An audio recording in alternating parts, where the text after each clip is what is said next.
박수로 모시겠습니다. 여기 마이크 들어가셨습니까? 감사합니다. 우리 평화교연구소하고 우리 기독교 환경운동연대 그리고 한국교회 환경연구소하고 같이 연합해서 우리 생태신학 강좌를 준비했습니다. 오늘 벌써 두 번째 시간이고요. 첫 번째 시간에 이어서 우리 교회가 가야 할 길, 신학이 가야 할 길을 일러주시는 시간입니다. 코로나 이후 생태신학이라는 주제로 해주실 텐데 성장 주로 또 자기 만족에 머물고 있는 교회가 좀 제대로 된 그리스도의 길을 가기 원하는 마음으로 준비했습니다. 이 시대를 잘 좀 개척해 나가기를 원하고요. 또 이 강의를 통해서 우리가 좀 좋은 또 길들도 발견하게 되고 또 마음의 결단도 얻었으면 좋겠습니다. 그러면 우리 교수님께 또 우리 사회자께 또 마이크를 넘기도록 하겠습니다. 감사합니다. 사회자들 마스크 쓰고 해야 되는군요. 네. 네, 이제 저희 오늘 두 번째 강의는 포스트 코로나 이후 생태신학인데 사실 포스트 코로나 안에 이후가 담겨 있어서 그냥 포스트 코로나 시대의 생태신학으로 해도 될 것 같습니다. 그래서 첫 번째는 김현우 연구위원님이 교회 밖의 생태 위기, 기후 위기에 대한 어떤 현황을 좀 공유해 주셨다면 이번 시간은 우리 신익상 소장님 모시고 교회에서 생태신학 어떻게 이런 기후 위기에 대응하고 생태학적 문제를 신학적으로 풀어갈 수 있는지 그런 좀 신학적인 얘기 또 신앙적인 얘기를 나누는 시간을 갖겠습니다. 박수로 우리 신익상 소장님 모시겠습니다. 이대로 그냥 네네 그냥 편하게 하시면 됩니다. 네, 이렇게 만나 뵙게 되어서 반갑습니다. 기독교 환경운동연대 그리고 교회 환경연구소를 대표해서 얘기를 해야 돼서 막중한 어떤 무게감, 게다가 또 포스트 코로나 생태신학이라고 주제는 이렇게 정하긴 했는데 사실 포스트 코로나라고 하는 것 자체가 생태 문제라든지 아니면 생태신학 자체의 결정적 분기점 자체는 아니죠. 사실 그건 아니에요. 그러나 이걸 통해서 새롭게 주의를 환기시킬 수는 있겠다. 이런 차원에서 우리가 이 얘기를 던진 거지. 예컨대 코로나로 인해서 생태적 환경이 급격하게 변했다. 이런 거 아니죠. 다만 생태적인 문제와 굉장히 밀접한 관련이 있고 그것이 인간에게로 되돌아오기 시작한 그 결과물이 어떤 상징적인 그리고 실질적인 현상이기 때문에 생태학 쪽에서 혹은 환경운동 쪽에서 주목해서 얘기를 하고 있는 거거든요. 지난 시간에 이미 다 얘기를 했을 거라고 저는 생각이 들어요. 김현우 소장,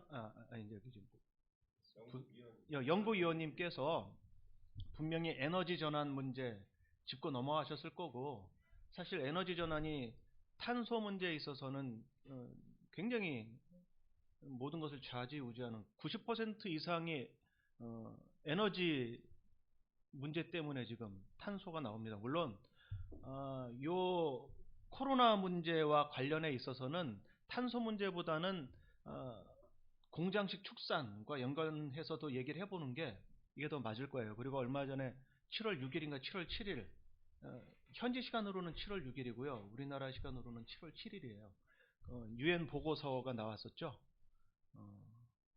모르시고 계신가요? 알고 팬데믹 예방이라고 하는 주제를 가지고 보고서가 이번에 나왔는데 이것은 주제가 뭐냐면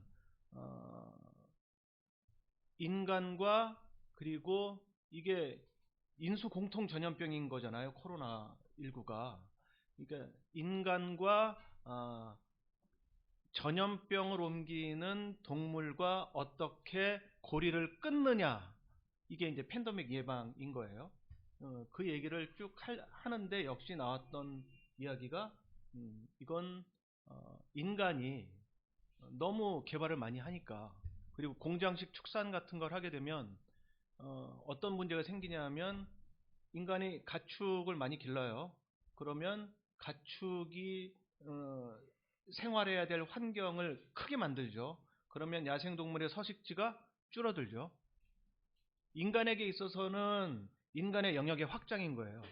그런데 야생동물에 있어서는 자신들의 서식지의 침범인 거예요. 그렇게 되면서 어떤 상황이 되냐면 인간과 야생동물의 접촉 기회가 더 많아진 거죠. 예전에는 어느 정도 분리된 생활권이었는데 더 이상 아닌 거죠. 인간의 세계화, 이것은 생태 환경의 균열을 일으켰는데, 그건 뭐냐면 인간의 인간을 보고 서식지라 그러면 안 되죠. 인간의 생활 영역이 확장되면서 인간과 어느 정도 떨어져서 자신들의 독자적인 영역을 갖고 있던 야생동물의 서식지가 파괴되었다. 그러면서 그럼 야생동물은 결국 어떻게 되겠어요? 인간 영역으로 또 본의 아니게 침범할 수밖에 없는 이런 상황인 거죠. 그렇게 돼서 지금 인수공통 전염병이 굉장히 많이 는 거거든요. 최근 50년간 260% 늘었다고 해요. 그 보고서는 그걸 얘기를 하고 있고요.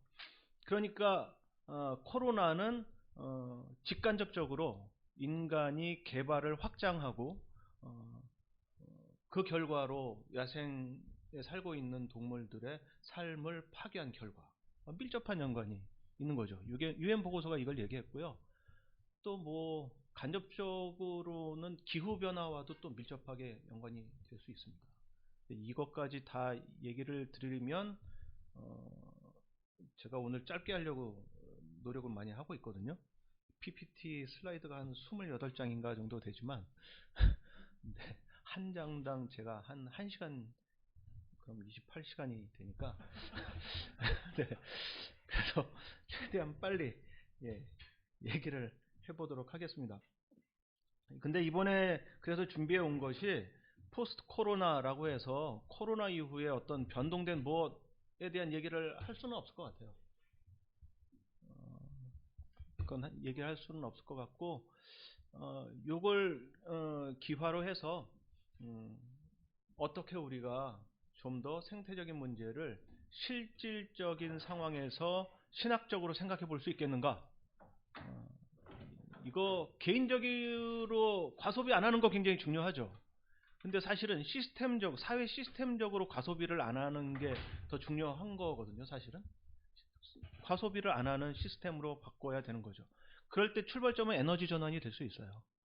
에너지가 지금의 중앙 집중식 거대한 플랜트를 기반으로 한 에너지가 아닌 소규모 에너지로 다 바뀌면 산업 시스템도 바뀌게 돼요. 그럼 공장식 축산 같은 것도 불가능하겠죠. 그러니까 소규모로 전부 전환하게 되는 거죠.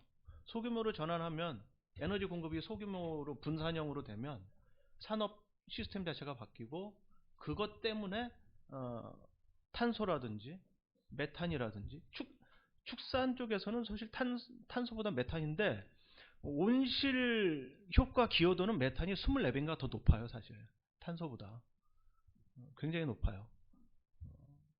그게 한 20몇 % 정도 지금 영향을 주고 있죠.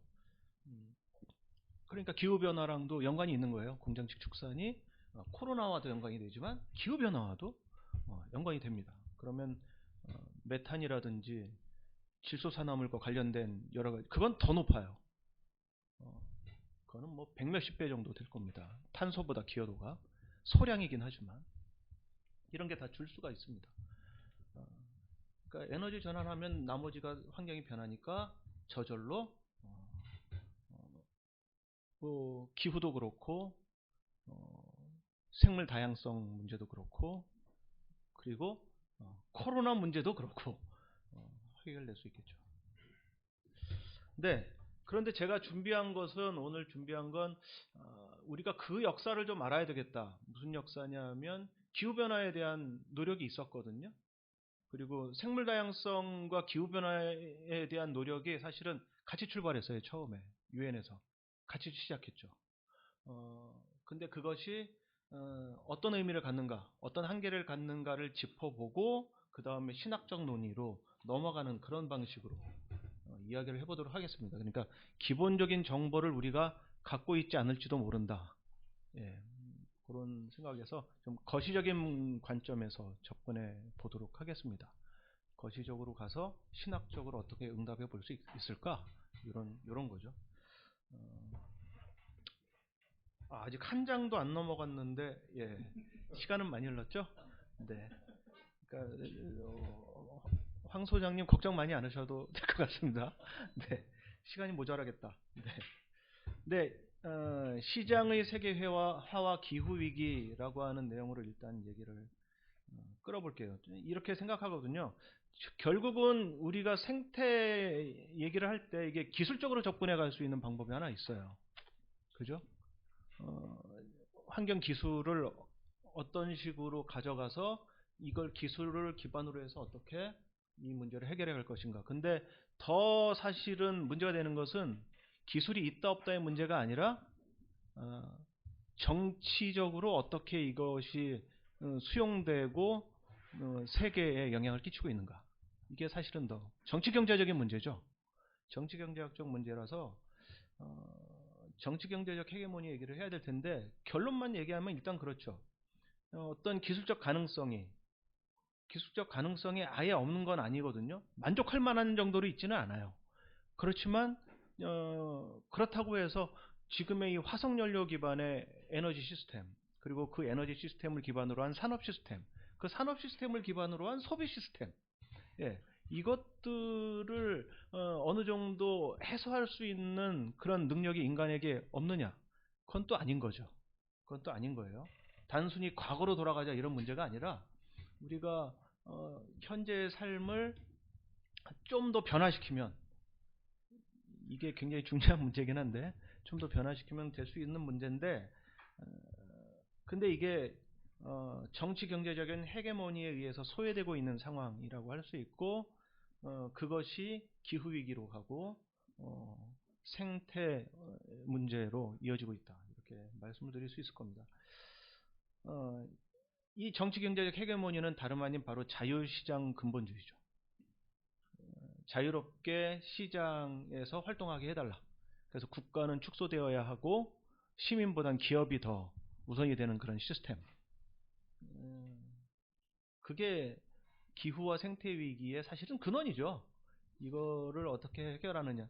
이걸 접근하는 방법이 두 가지일 거예요. 자본주의를 어떻게 선용하느냐로 접근하는 분들이 있을 거고, 다른 분들은 아니다, 자본주의를 벗어나는 새로운 시스템으로 우리는 넘어가는 혁명기에 있다, 이렇게 얘기하시는 분들 계신데, 문제는 혁명기를 얘기할 때 그럼 대안이 뭐냐라고 할 때 그게 굉장히 쉽지 않고, 한국 사회는 특히나 이런 얘기를 하면 공산주의를 떠올리세요.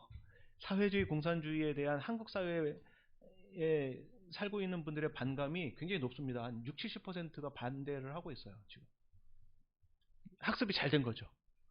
굉장히 공동체주의는 문제다, 개인주의가 더 중요시 돼야 된다, 이런 생각에 한국인들의 전반적인 60, 70%는 그렇게 생각을 해요. 뭐 공산주의가 자본주의를 비판은 잘했거든요.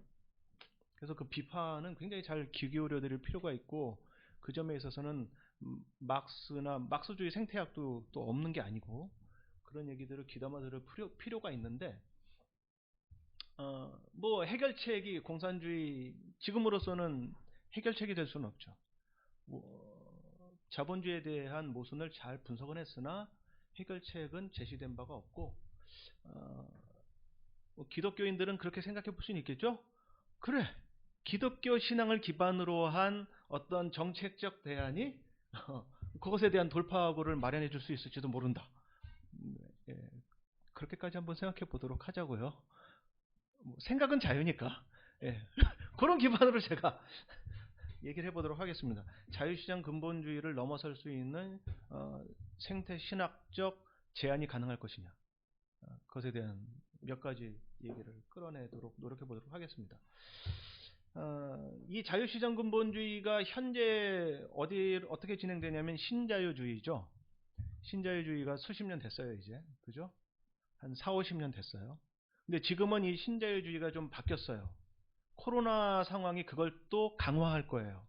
이건 생태학자들이 이미 지적을 하고 있었던 건데, 이게 사실은 미국이 주도하는 새로운 방식의 신자유주의예요. 그 이전 최초의 신자유주의가 될 때에는 국가의 장벽을 허무는 거에 초점이 맞춰져 있었어요. 그죠? 그런데 막 허물었더니 미국이랑 유럽이랑 위기의식을 느끼게 된 거예요. 저쪽이 너무 성장하거든. 예컨대 중국, 한국 이런 데서 막 성장하고 이란도 굉장히 많이 성장했어요. 그러면서 이란 역시 이산화탄소 배출이 한국보다 지금 높습니다. 한국이랑 각축전을 벌이고 있습니다. 7위, 8위 서로 사이 좋아요. 누가 럭키 세븐을 차지할 것이냐. 탄소 배출 능력에 뭐 이렇게 그런데 이렇게 되니까 트럼프가 내세운 것이 자국 보호주의거든요. 굉장히 독특해요. 신자유주의를 계속 유지를 해요. FTA 계속 하자고 해요. 새롭게 갱신하자고 해요. 근데 내용을 보면 그건 뭐예요? 미국 우선주의예요. 이걸 민족주의적 신자유주의라고 표현합니다. 제가 볼 때는 국가주의적 신자유주의라고 번역한 게 더 맞을 것 같고요. 특히나 미국 같은 경우는 백인 중심의 국가주의죠. 백인 중심의 국가주의적 신자유주의를 추구하는 상황이에요. 근데 이건 미국만 지금 그럴 게 아니라 다른 국가도 점점 그렇게 될 거라는 거죠. 그럼에도 불구하고 사실은 국가주의랑 신자유주의랑 모순이에요. 그런데 그걸 결합시켰어요. 그래서 진행이 되어 나갈 것이다. 이걸 우리는 예측을 하는 거고요. 그걸 트럼프가 굉장히 성공을 시켰어요. 사실은. 공공부문 민영화, 신자유주의의 특징이에요. 기업에 대한 규제 완화, 그리고 소득세 및 법인세 인하와 공공지출 삭감. 이게 이제 신자유주의의 대표적인 어떤 특성이라고 할 수 있겠습니다. 요것 때문에 등장하게 된 게 바로 다국적 기업, 세계무역기구, 세계은행, 국제통화기금 뭐 이런 거예요. 특히 세계은행을 저는 좀 주목해 볼 필요가 있는데 왜냐하면 세계은행이 친환경적인 산업을 육성하는 데 굉장히 관심이 많습니다. 진짜로 관심이 많아요. 그러니까 친환경적인 운동을 상업화해서 만들어가는데 열심히란 말이에요. 거기는 따로 기구가 구성이 되어 있어요. 그것만 전담하는 기구가 있어가지고 세계에 그걸 보급하는 거예요. 근데 초점이 뭐냐면 환경운동이 기후위기라든지 생물 다양성을 극복하기 위해서 사람이 취할 수 있는 방식이 두 가지 정도 크게 있거든요. 하나가 적응이고 하나는 완화예요. 그래서 적응이라고 하는 것은 무슨 뜻이냐면 기왕에 우리가 여태까지 진행된 산업화 때문에 환경 파견은 일어났고 기후도 올라갔고 지구온난화가 충분히 진행됐기 때문에 그것으로 인한 여파가 지금 당장 지구온난화라든지 생물 다양성을 막을 수 있는 어떤 시스템으로 갑자기 확 바뀐다 하더라도 그 효과는 몇십 년 지속돼야 하는 상황이거든요. 현재 그걸 벗어날 수 있는 방법은 당분간은 없어요. 그럴 때 그 피해를 어떻게 최소화해 가면서 우리가 계속 삶을 유지할 것이냐. 이게 이제 적응의 접근이고요. 완화라고 하는 것은 생태 위기의 원인 자체를 제거하려고 하는 목적이에요. 그래서 주로 대표적으로 제시되는 게 뭐 예컨대 뭐 탄소 배출권 뭐 이런 거 있잖아요. 이런 거를 저는 그게 참 마음에 안 들어요, 개인적으로. 그게 뭐 그렇잖아요. 탄소 배출권을 나는 조금 굉장히 내가 줄였어. 그러면은 뭐 저쪽에 넘겨주고 파는 거거든요. 이걸 상업화한 거예요. 탄소 배출권 자체를 그거는 근본적인 완화 정책이라고 할 수 있겠느냐 그런 생각이 들긴 하지만 어쨌든 그런 식으로 두 가지 접근법이 있는데 주로 이 상업화되는 쪽은 완화 쪽이겠어요? 적응 쪽이겠어요? 적응 쪽이에요. 왜냐하면 이미 가시화된 피해에 대해서 실질적으로 체감할 수 있게 상업화할 수 있는 빠른 길이거든요. 그러니까 주로 나오는 게 적응이라고요. 이게 내년에는 더욱더 본격적으로 확대될 거라고 예측이 됩니다. 그렇게 진행이 되고 있고요. 또 어쨌든 이 신자유주의, 그걸 염두에 두고서 기후변화 협약의 간략한 비극적 역사, 비극적 역사입니다. 왜 이 신자유주의가 계속 이렇게 정치 경제적 헤게모니를 갖고 있는 상황에서는 이 역사는 사실은 슬픈 역사예요. 쫄리는 역사, 당하는 역사, 왜곡된 역사, 뭐 이렇게 생각하면 되겠습니다. 이제 3페이지네요. 네. 빨리 넘어가도록 하겠습니다. 이런 부분은. 뭐 이런 것들은 나중에 자료를 제공해서 보시면 될 것 같고요. 사실 50년대 이미 과학계에서는 기후나 환경위기에 대해서 지적을 하기 시작했고요. 60년대 중반에는 전문가들에게는 지구온난화에 대한 얘기가 이미 그때 확산됐었어요. 그 68년에 이미 로마 클럽, 뭐 한계가 좀 있는 단체이긴 합니다만 로마 클럽이라고 하는 곳에서 이 로마 클럽은 지금도 활동을 열심히 하고 있습니다. 그런데 기세가 예전만 한 것 같진 않아요, 사실. 홈페이지 잘 운영되고 있어요. 네. 활동도 잘 하고 있어요. 한 100여 명 정도 여기는 과학자들도 참여하고 있고 정치인들도 참여하고 있고 그래서 유럽 쪽에서는 그래도 의미가 있어요. 근데 문제는 그게 유럽이라는 거예요. 1세계라는 거라고요. 1세계는 1세계의 한계가 있는 겁니다. 그건 좀 이따가 얘기를 해보도록 할게요. 1979년에 1차 기후회의가 있었고요. 그러나 무엇보다도 1988년 얘기도 해볼 필요가 있죠. 변화하는 대기에 대한 세계회의를 이때 개최를 했습니다. 이게 이제 공식적으로는 그런데 더 중요한 건 1992년이에요. 이때 UN 환경개발회의, 이번에 뭐 팬데믹 예방 요것도 뭐 이쪽에서 그리고 여기서 기후변화 협약이랑 생물 다양성 협약이 채택됩니다. 같이 채택이 됩니다. 그러니까 사실은 맥락이 같기 때문에 이게 같이 나온 거거든요. 이때 또 뭐 타임지가 이게 뭡니까? Endangered Earth, 위험에 빠진 지구 해가지고 지구로 올가매고 있는 이걸 올해의 인물로 선정한 거예요. 지구가 올해의 인물이다. 원래 화제가 되는 인물을 딱딱딱딱 했었는데 이때는 지구가 환경위기에 빠진 지구가 그러니까 뭐 기후 얘기가 1세기에서 계속 되고 있는 거죠. 뭐 책임이 자기들이 더 많기도 하니까 지금도. 근데 어쨌든 이때 협약에 가입한 국가, 근데 이 협약에 가입한 국가 중에서도 책임 있는 국가는 개발 국가들, 선진국이라고 불리는 충분히 개발된 국가들이 이 협약에 대한 이행을 앞으로 교토의정서죠. 교토의정서를 통해서 이때 뭐 시작이 된 거예요. 교토의정서는 한참 뒤에 나옵니다. 이때 협약에 가입한 국가의 6대 온실일체, 이산화탄소, 메탄, 아산화질소, 과불화탄소, 수소불화탄소, 육불화황. 이거 뒤쪽으로 갈수록 온실 효과에 대한 기여도는 굉장히 높은 편이에요. 근데 탄소에 비하면 굉장히 소량만 배출해요. 그러니까 그래서 우리는 탄소 얘기를 하는 거예요. 이산화탄소가 그러니까 똑같은 분자들 하나씩만 놓고 보면 탄소가 기여도가 제일 낮아요. 그런데 인간이 가장 많이 배출하는 건 탄소예요. 그 다음에 메탄이고. 그래서 탄소 줄이자고 그러는 거예요. 어쨌든 감축 의무를 이때 부여했습니다. 그리고 97년에 교토의정서가 나오죠. 기후변화 협약을 이행하기 위해 만들어진 국가 간 이행 협약이고 언제죠? 97년에 만들어졌지만 2005년부터 공식 발효됐어요.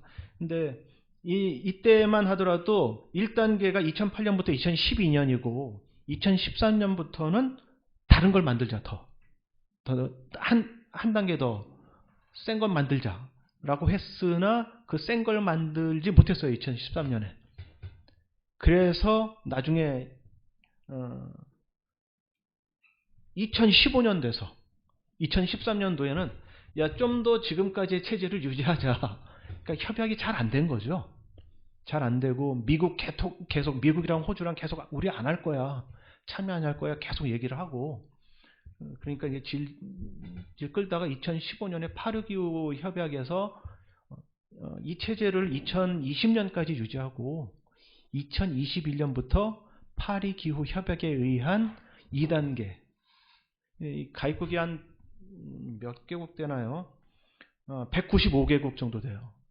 교토의정서 같은 경우는 개발국, 선진국이라고 불리는 개발국, 1세계 중심의 개발국들만 이행 의무가 부과됐는데 파리기후 협약, 그러니까 2021년에 발효되는 이 협약은 195개 가입국 모두가 개발국이건 개발도상국이건 저개발국이건 다 의무를 감축 이행 의무죠. 탄소 감축 이행 의무. 이걸 지켜야 할 그렇게 이제 협약이 개정이 됐죠. 트럼프가 거부한 게 바로 요겁니다. 트럼프가 거부한 게 바로 요거예요.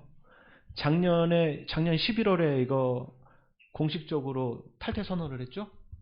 그러면 이게 유예기간이 1년이에요.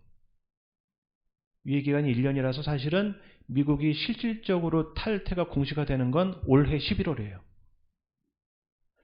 미국 대선 다음 날이에요. 극적이죠? 네. 만일 미국 대선에서 트럼프가 떨어진다. 그럼 민주당은 좀 요거 기후협약에 협조적이거든요. 그러니까 좀 새로운 계기가 만들어질 희망이 보여요. 뭐 여기서 이렇게 뭐 미국 대선 뭐라 그럴까 선거운동은 우리나라 저촉 안 되죠? 예, 트럼프가 안 되도록 여러분 많은 협조를 해주시기 바랍니다. 네, 네. 이때 목표가 파리기후 협약의 목표가 바로 산업화 이전 대비 2도. 근데 실질적으로는 1.5도예요. 왜 재작년에 2018년도에 송도에서 IPCC 총회 때 1.5도 특별보고서가 나왔죠. 파리기후협약에 근거해서 파리기후협약이 IPCC에 요청한 겁니다. 1.5도로 감축해야만 하는 과학적 근거를 여러분들이 연구를 해서 좀 제시해달라. 그게 2018년도에 나온 거예요. 그러니까 파리기후협약과 IPCC 1.5도 특별보고서는 밀접한 연관이 있습니다. 지난 시간에 요거 얘기 많이 하셨다고 하던데 그 의미. 그죠? 예. 이렇게 연결이 되어 있는 겁니다. 그러니까 2021년을 준비하기 위한 어떤 단계적인 절차인 거예요. 지금. 그렇게 보시면 되겠습니다. 그런데 이미 느꼈을 테지만 빨리빨리 진행되고 있진 않아요. 더디게 진행되고 있고 계속 암초들을 만나요. 그리고 또 이 냉전 종식과도 관련이 돼요. 이게. 근데 이건 빨리 넘어가도록 하겠습니다. 일단 1988년 기후변화에 관한 정부 간 협의체 IPCC가 그때 처음으로 설립됐을 당시 개발도상국들이 그때만 해도 큰 소리 뻥뻥 쳤거든요. 개발국, 선진국 니들이 좀 정신 차려라. 그런데 유럽 동부 공산권이 붕괴되니까 뭐 사회주의, 케인즈주의가 뭔지는 아시죠? 모르시는구나. 그냥 복지국가 담론이라고 생각하시면 됩니다. 케인즈주의가 고전적 자유주의라고 하는 게 있어요. 경제학에 보면 고전적 자유주의가 있고 그 다음에 나온 게 복지국가 이론을 얘기한 케인즈주의예요. 그러니까 사회국가의 공동체 이론을 수용한 거예요. 자본주의의 모선을 계속 공황에 오니까 이걸 어떻게 극복하지? 이게 바로 이른바 붐업시켜가지고 소비자들에게 주머니에 돈을 많이 찔러주면 시장이 계속 활성화될 거 아니냐. 그러기 위해서는 복지가 필요한 거죠. 그래서 케인즈주의가 바로 그 복지국가 그 개념을 신자유주의가 깬 거죠. 그 신자유주의가 등장한 경제적 배경은 석유파동입니다. 석유파동이고 이 얘기까지 다 하면 안 될 것 같으니까 이 정도로 해서 어쨌든 우파주의자가 1989년 공산권이 붕괴되니까 우파주의가 본격적으로 서양을 중심으로 해서 득세하거든요. 그러면서 신자유주의적 자본주의 이외의 대안적 사회 구성 방안은 전부 공격합니다. 현재 상황을 두고 볼 때 성공했죠. 성공했어요. 중국도 문 열었잖아요. 중국이 공산 시스템이지만 시장 시스템이에요. 동시에. 그죠? 공산국가인데 시장을 받아들였다고요. 독특한 구조죠. 굉장히. 근데 시장 개방했으면 다 끝난 거죠. 사실은. 신자유주의의 핵심은 시장이기 때문에 그래요. 생산 시스템 자체만의 문제가 아니라 그걸 돌리는 핵심에 시장을 둔 거거든요. 시장 근본주의. 이게 핵심이니까 사실은 뭐 지금으로서는 신자유의 대안이 전 지구적으로 없는 상황인 거죠. 사실은. 없죠. 있진 않죠. 존재하지 않아요. 경제학을 공부하는 모든 사람들이 공산주의 안 배울 거 아니에요. 안 배워요. 공산주의는 사상이죠. 지금으로서는. 사회학이나 정치학에서 가르치지 경제학에서 우리나라 경제학에서 이걸 가르치진 않아요. 잠깐 언급하고 넘어가겠죠. 그래서 극단적인 친기업 이데올로기가 전 지구의 정치 헤게모니를 장악합니다. 그래서 서구의 사치스러운 생활 방식이 이때 이 개발동사국 중에서 인도가 되게 비판했거든요. 인도가. 근데 인도를 포함한 세계 각지의 중상류층으로 확산돼요. 뭐 몇 년 전에 굉장히 호화스러운 결혼식소 있었잖아요. 그죠? 거기에 삼성의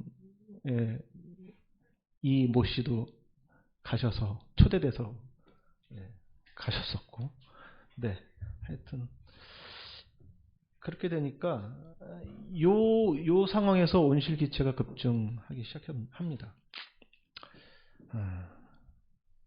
뭐 그러면 이제부터 기후협상이 계속 있었다고 제가 아까 전에 말씀을 쭉 나열해드렸잖아요. 근데 무역협상과 기후협상을 딱 놓고 보면 이게 어떤 상황인지 잘 보여요. 잘 보이니까 그걸 보여드리도록 하겠습니다. 네, 1992년 아까 뭐가 있었다고 그랬죠? UN 기후변화 협약과 생물다양성 협약이 있었다고 그랬죠. 네, 여기엔 미처 만들어드리지 못해서 죄송합니다. 근데 이때 북미 자유무역협정이 동시에 일어납니다. 생각해 보세요. UN 기후변화 협약은 국가들의 대표들이 참석했겠죠. 북미 자유무역협정도 그 국가의 대표들이 참석했겠죠. 그렇죠? 국가들의 대표들이 국가의 목소리를 가지고서 참석하는 거거든요. 개인의 목소리 가지고 하는 거 아니거든요. 그렇겠죠? 두 개가 동시에 이루어졌어요. 그리고 좀 지나면 95년에는 세계무역기구가 탄생해요. 그러니까 신자유주의적 시스템이 차근차근히 확립되어 가는 과정이란 말이에요. 97년에 교토의정서 채택됐다고 아까 말씀드렸었죠. 2001년 되면 중국이 세계무역기구 정회원에 가입해요.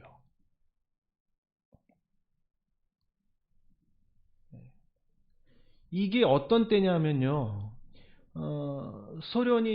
구소련이 붕괴된 게 언제예요? 1990년 기점으로 해서 붕괴되잖아요. 그래서 동구권이 그러면 시장 시스템을 곧장 받아들일 수 있겠어요? 준비가 안 됐죠? 그 준비하는데 걸린 시간이 10년이에요. 그래서 자본주의 시스템으로 다 전환돼서 정착한 게 10년 정도 기간이 걸린 거예요. 그러자 중국도. 그리고 신자유주의의 특징이 뭐냐면 소비지와 생산지가 분리되는 거거든요. 국제적인 교역 이걸 이제 강화하는 거죠. 근데 교역이 강화되면 생각해 보세요. 비행기 한 대 뜰 때 얼마나 많은 에너지가 필요할까요? 배 한 대 엄청난 컨테이너를 싣고 대형 무역선이 움직일 때 얼마나 많은 에너지가 필요할까요? 굉장히 많은 에너지가 필요하죠. 그게 상상도 못할 정도로 늘어난 거예요. 그런 운송 수단들이. 이게 생산지와 소비지를 분리해서 싼 곳에서 노동력을 사용해가지고 소비를 계속 일으키려고 하는. 코로나 상황에서는 미국과 유럽이 이번에 그걸 좀 타격을 받은 거예요. 사실은. 생산지와 소비지가 분리가 되니까 마스크도 이게 공급이 제때 안 되는 거죠. 저쪽 동네에서 와야 되는데 막아버려 다. 이런 것도 사실은 이런 신자유주의 시스템의 하나의 결과이기도 한 거거든요. 어쨌든 한쪽은 온실기체 감축해야 돼요. 근데 다른 쪽은 무역장벽 철폐예요. 이게 두 개가 서로 모순되는 관계인 거예요. 모순이다. 사실은 그래서 장벽이 쳐져 있는 거죠. 서로 벽이 쳐져 있는데 양쪽을 다 뭐가 하고 있는 거예요? 각 국가 대표들이 또 하고 있는 거예요. 웃기지 않습니까? 아수라백작도 아니고. 네. 그렇습니다. 한쪽은 기후협상을 하고 한쪽은 무역협상을 하죠. 근데 제가 지금 기후협상은 어디다 놨어요? 하단부에 놨어요. 무역협상은 어디다 놨어요? 상단부에 놨어요. 무슨 뜻일까요? 동시에 진행하지만 진짜 힘 있는 놈은 뭐다? 무역협상 쪽이었지 기후협상 쪽은 한 번도 힘을 발휘한 적이 없습니다. 기후협상은 지금까지도 자율시행제도에 의지합니다. 그런데 무역협상은 언제나 강력한 제재와 분쟁 해결 제도가 있죠. 그죠? 뭐 무역 분쟁 있으면은 제소해가지고 서로 뭐 너가 이겼다 졌다 따지면 너 배상해라. 네, 그러고 따라야 되잖아요. 기후가 그런 거 없어요. 국가들이 그냥 자율적으로 도의적 책임 정도? 뭐 이런 거예요. 실질적인 구속력은 없어요. 실제로 유엔 기후협약이나 교토의정서에 이런 항목이 있습니다. 이런 조문이 있습니다. 기후변화를 저지하는 방안으로 채택된 모든 수단은 이게 말이 안 되는 거거든요. 국제무역에 대한 제약 조건이 되어서는 안 된다. 말장난이죠. 사실은 그럼 기후변화 대비하지 말자는 얘기예요. 왜냐하면 국제교역이라고 하는 게 기후변화 효과에 있어서 엄청나게 큰 실질적인 영향을 끼치고 있는 건데 그거에 저촉되지 않게 기후 운동을 해라. 요 얘기잖아요. 사실은 하지 말란 얘기지 그럼. 예, 요런 상황이에요. 이번에 파리기후 협약도 사실은 강제적인 어떤 조항을 만들어내려고 굉장히 노력을 했어요. 근데 결국은 이번에도 실패했어요. 이것도 자율시행에 맡겨야 돼요. 그러니까 갈 길이 멀죠 사실은. 이게 시민운동을 통해서 정책적으로 제도화되도록 굉장히 강력한 촉구를 할 필요가 있어요. 문제는 근데 시민들도 그닥 그죠? 우리나라 사람들의 95% 정도는 기후 심각하다고 얘기를 실제로 하거든요. 생각들을 다 하세요. 작년 통계분석 설문조사 하니까 그렇게 나왔어요. 기독교인들은 더 높아요. 약 97%. 그런데 자기의 삶을 변경하면서까지 기후변화에 대비해야 되느냐? 그 생각은 없어요. 그러니까 실질적이지 못한 거예요. 생각으로만 우리는 그러고 있죠. 네, 어쨌든 이 기후 협상에 참석했던 호주의 한 정치학자 이런 얘기를 합니다. 기후 협상 대표들은 기후 협상 대표예요. 무역 협상 대표들 아니고 기후 보호를 위한 규정에 순응하는 방향으로 국제무역 규정을 재조정할 것을 촉구하였다가 아니라 하기는커녕 무역 자유화와 세계화 경제의 팽창, 무역 활동을 기후 정책으로부터 보호하는 일에 발벗고 나서고 있다. 그러니까 그 결과가 나왔겠죠. 교토의정서에 유엔 기후변화 협약 내용에 무역에 저촉되는 일은 만들지 말아라. 이 내용이 들어간 거가 기후협상 대표들이 만든 거예요. 그걸. 그러니까 사실은 폼은 잡고 싶은데 실리는 계속 가져가고 싶은 거죠. 현 삶의 실리는. 그리고 요거는 이제 남반구와 북반구가 1세계와 3세계로 보통은 나뉘잖아요. 지금은 뭐 3세계 얘기 안 합니다. N세계 정도로 얘기를 합니다. 워낙에 다양하게 3세계만 있는 게 아니라서 저기 좀 불리하게 삶을 살고 있는 분들이 N세계 얘기하는데 어쨌든 유엔 기후변화 협약이 92년도에 끝날 무렵에 제3세계 네트워크 대표로 마틴 코어라고 하는 분이 있습니다. 이분은 지금도 활동을 하시는 분인데 이런 얘기를 합니다. 남반구 국가 대표들 사이에서는 이런 분위기가 있었다. 불안한 거예요. 정상회의 과정 밖에서 진행되는 사건들이 정상회의 때는 기후변화 굉장히 중요합니다. 막 이러는 거죠. 근데 물밑으로는 자신들을 더욱 약화시키고 그 기후협상에 임하려고 하는 자신들의 의도를 더욱 약화시키고 여기 리우에서 된 거거든요. 92년 유엔 기후변화 협약이 리우에서 진행됐어요. 리우 의제에 포함된 긍정적인 시도를 궁지로 몰아넣고 있다는 불안감이 팽배하다. 그러니까 개발되지 않은 국가 쪽에서는 오히려 기후협상이 실질적으로 되도록 노력하려고 했는데 개발된 국가 쪽에서는 앞에서는 그런 제스처를 취했지만 뒤로는 딴 생각을 품고 있는 것 같으니까 되게 불안했다. 이게 기후 협상의 분위기를 전달을 이렇게 한 거예요. 이런 얘기를 합니다. 근데 뭐 그 결과는 지금 우리들이 보고 있는 상황이에요. 무역 협상 측은 굉장히 약진합니다. 일단 이게 우리 코로나와 관련해서는 가장 중요한 건데 산업형 농업이 굉장히 확산됩니다. 푸드마일이라고 하는 제도는 요거 참조하시고요.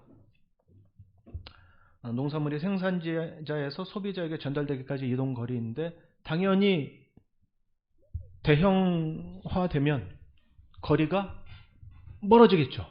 그러면 이동을 시켜야 되잖아요. 그때 드는 에너지가 엄청난 거예요.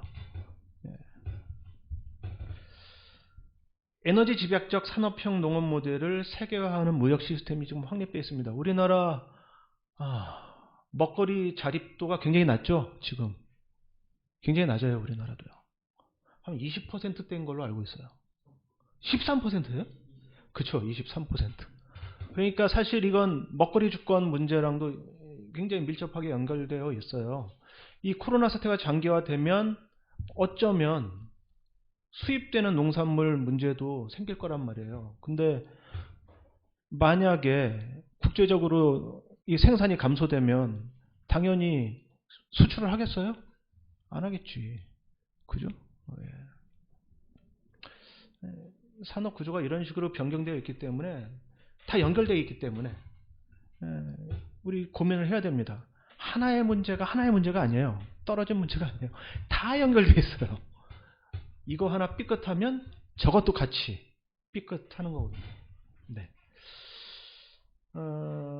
어쨌든 식품 생산 및 공급 시스템의 온실가스 배출량이 지금으로는 대략 20-30% 아까 말씀드렸잖아요.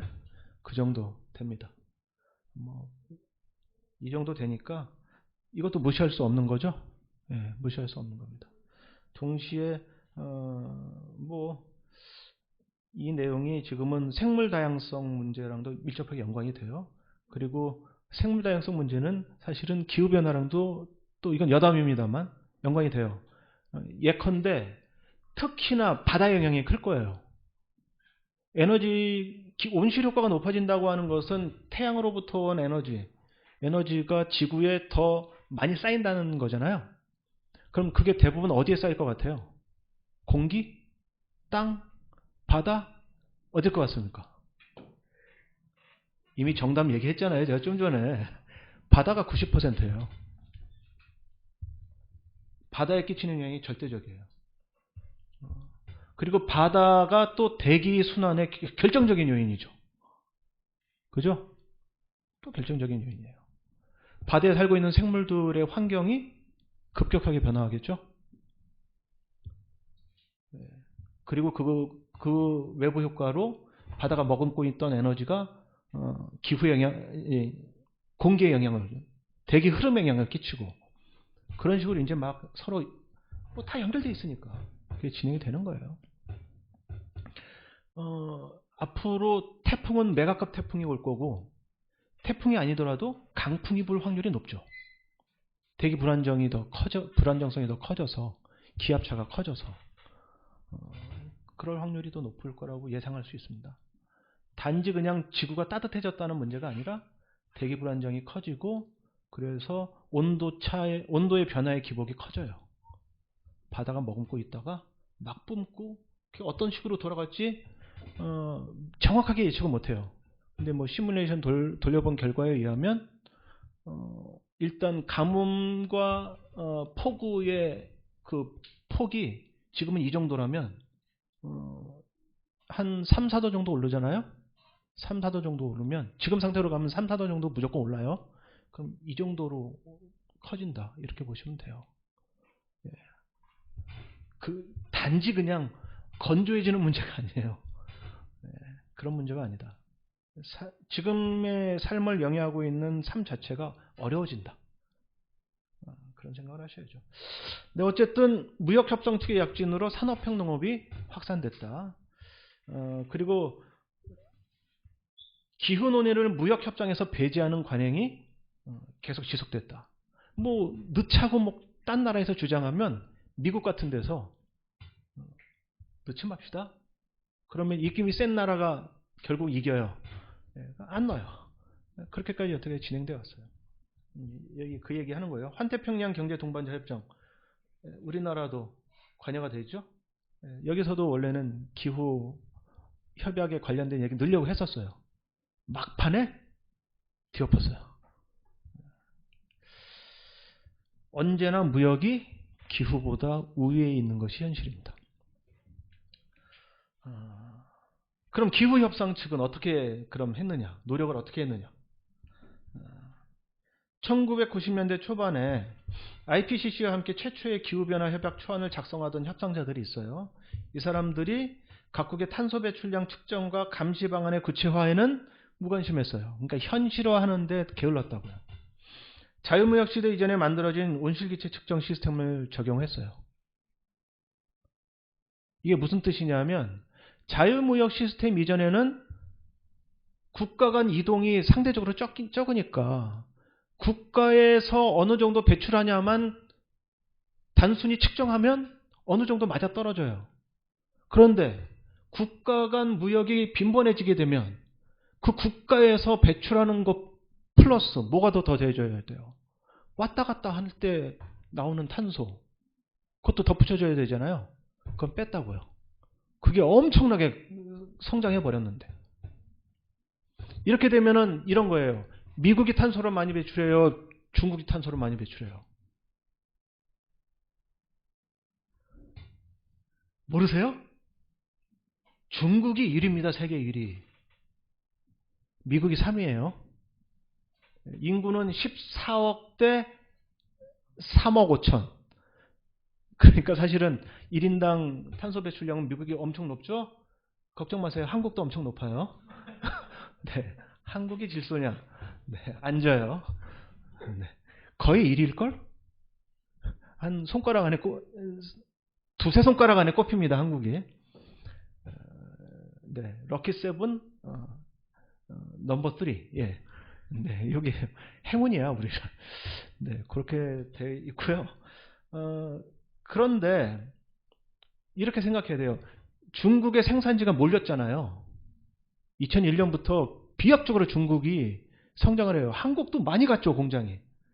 그러다 쪽박차고 돌아온 기업들이 굉장히 많습니다. 또 공산 사회주의니까 그땐 또 국가가 개입을 많이 해서 또 그게 좀 셌죠, 중국이. 어쨌든 중국은 지금도 굉장히 많은 세계 1위 생산국가예요, 이제. 세계 1위 생산 국가니까 이산화탄소 배출량 당연히 1위예요. 그런데 미국이 중국으로부터 이 생산된 물품을 가져와서 소비하잖아요. 그것까지 감안하면, 그러니까 미국의 소비가 중국의 탄소 배출량에 기여하는 정도, 그리고 그것이 이동되는 것까지 플러스하면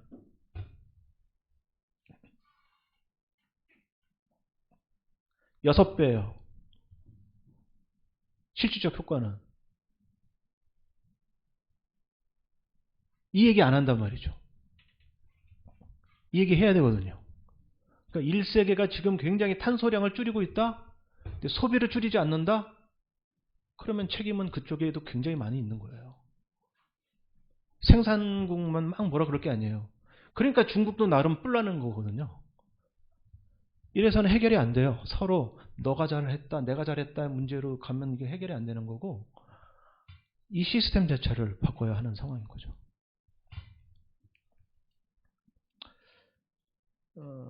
자유무역 시스템이 가져온 것들에 대해서 얘기를 하겠습니다. 간단하게. 생산지와 소비지가 당연히 분리가 됐겠죠. 그죠? 이게 서로 밀접하게 연관되어 있고요. 탄소 배출원이 이동해요. 탄소 배출량이 그 결과로 증가해요. 이게 증가율이에요. 2010년쯤 되면 다시 늘어났죠. 딱 이게 동구권 몰락이랑 연동이 돼요. 딱 보면 연동이 돼요. 좀 줄었다가 확 늘죠. 2010년쯤 되니까 다시 6%대 이렇게 비약적으로 올랐어요. IPCC 5차 보고서는 이런 말합니다. 인간 활동으로 비롯된 이산화탄소 배출량 가운데 국제적으로 거래되는 상품의 제조 과정이 야기하는 비율이 급증하고 있다. 뭐 중국이죠. 그리고 수출주도 발전 모델은 탄소 배출 증가 당연히 촉진하고요.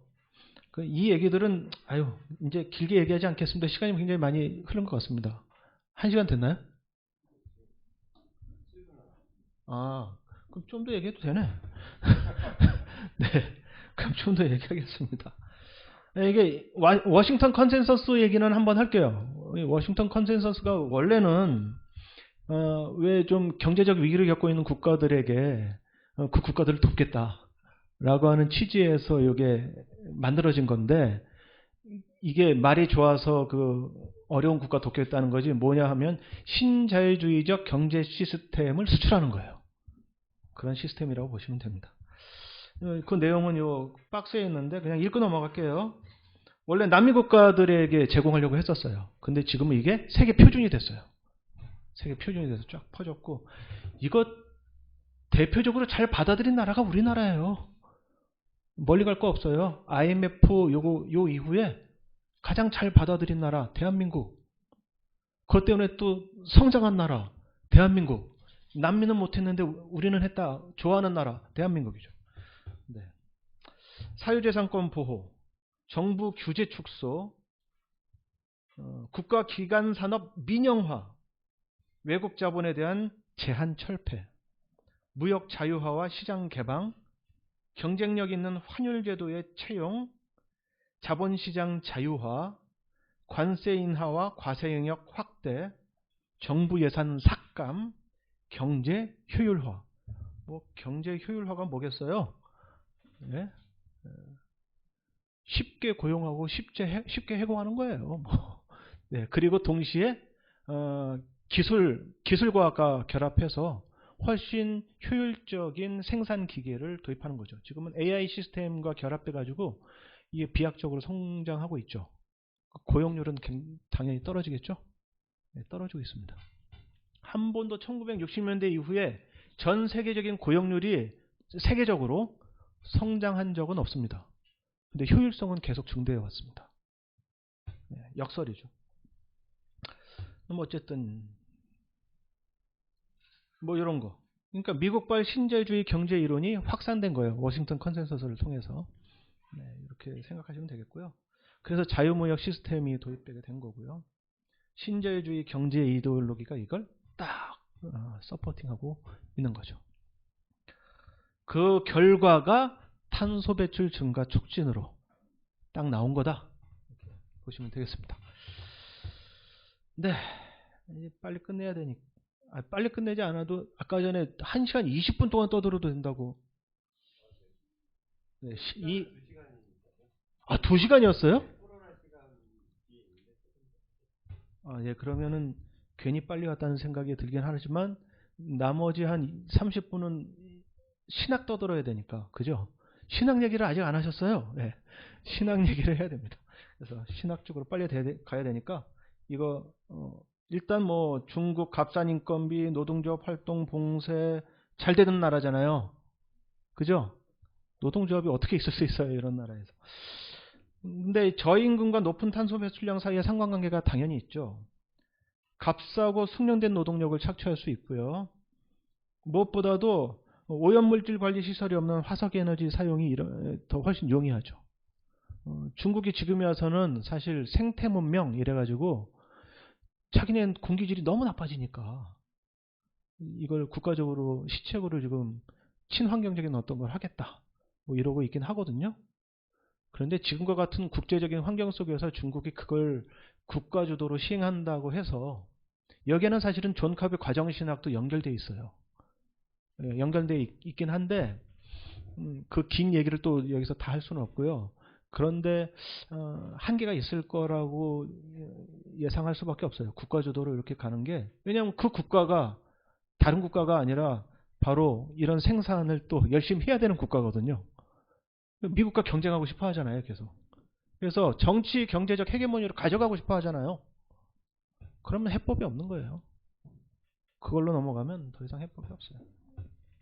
탄소 배출량 증가는 뭐 비용 최소한 원리로 당연히 따라오는 겁니다. 예. 뭐 이거는 넘어가겠습니다. 시장 사회화 됐다. 신자유적 자본주의가 이 사회를 전부 시장 사회화했다. 뭘 얘기해도 효율성 얘기할 때 그 이면에 뭐가 있는 거예요? 사실은 돈의 논리가 있는 거예요. 사실은. 그죠? 그거 빼고 살 수가 있어요? 지금 젊은이들이 자기의 미래를 계획할 때 우선적으로 생각하는 게 뭐예요? 경제적 자립. 돈의 문제잖아요. 그러시죠? 거기에서 자유로운 사람 없을걸요? 우리는 뼛속 깊이 자본주의자들이에요. 자본이 없으면서도. 네. 그래서 그리고 또 시간적 확장. 이게 신자유주의, 그러니까 자본주의의 속성이 금융자본주의를 얘기하지 않을 수 없는데 국제적 금융자본주의를 얘기할 수밖에 없는데 금융자본주의의 초점이 그거거든요. 미래의 가치를 현재에 끌어다 쓰는 거거든요. 이자를 붙인다는 게 무슨 뜻이에요? 대출해준다. 이게 무슨 뜻이에요? 너가 미래에 이런 노동을 해서 이렇게 생산해서 뭐 만들어내서 그러면 그것에 대한 부가가치를 내가 좀 얻을게. 이자라는 형식으로. 이 얘기잖아요. 그죠? 그러니까 미래를 소비하는 거예요. 금융 시스템은요. 미래를 소비하는 시스템이에요. 현재의 신용은 미래에 초점이 맞춰져 있는 거거든요. 금융자본주의가 만든 거예요. 이게 자유시장 근본주의랑 밀접하게 연관이 되어 있는 거잖아요. 그죠? 돈이 드는 문제와 생산품이 시장에서 도는 문제 같은 거잖아요. 예. 그래서 뭐 이거는 뭐 그래서 오늘날의 자본주의는 시장 사회와 미래 소비라고 하는 걸 가지고서 기반으로 해서 한계 없는 성장을 추구하는데 그 결과가 기후 위기로 지금 오고 있다. 이렇게. 그러니까 시스템의 문제다. 이 얘기를 하고 싶은 거고, 이건 기후 협상의 역사에 있어서도 비극적인 역사로 쉽지 않게 지금 우리가 기후 논의를 하게 해왔다. 그러니까 파리 기후 협약도 절름발이에요. 획기적이긴 하지만 절름발이다. 그러니까 우리 생각을 좀 해야 돼요. 어떻게 이것을 좀 더 급진적으로 할 수 있겠는가. 위기의식을 충분히 갖고 계신 분들이라면 이걸 좀 도모해야 됩니다.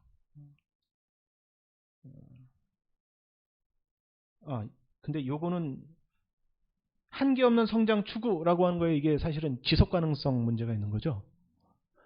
자본주의는 진보주의일까요? 아닐까요? 진보주의죠.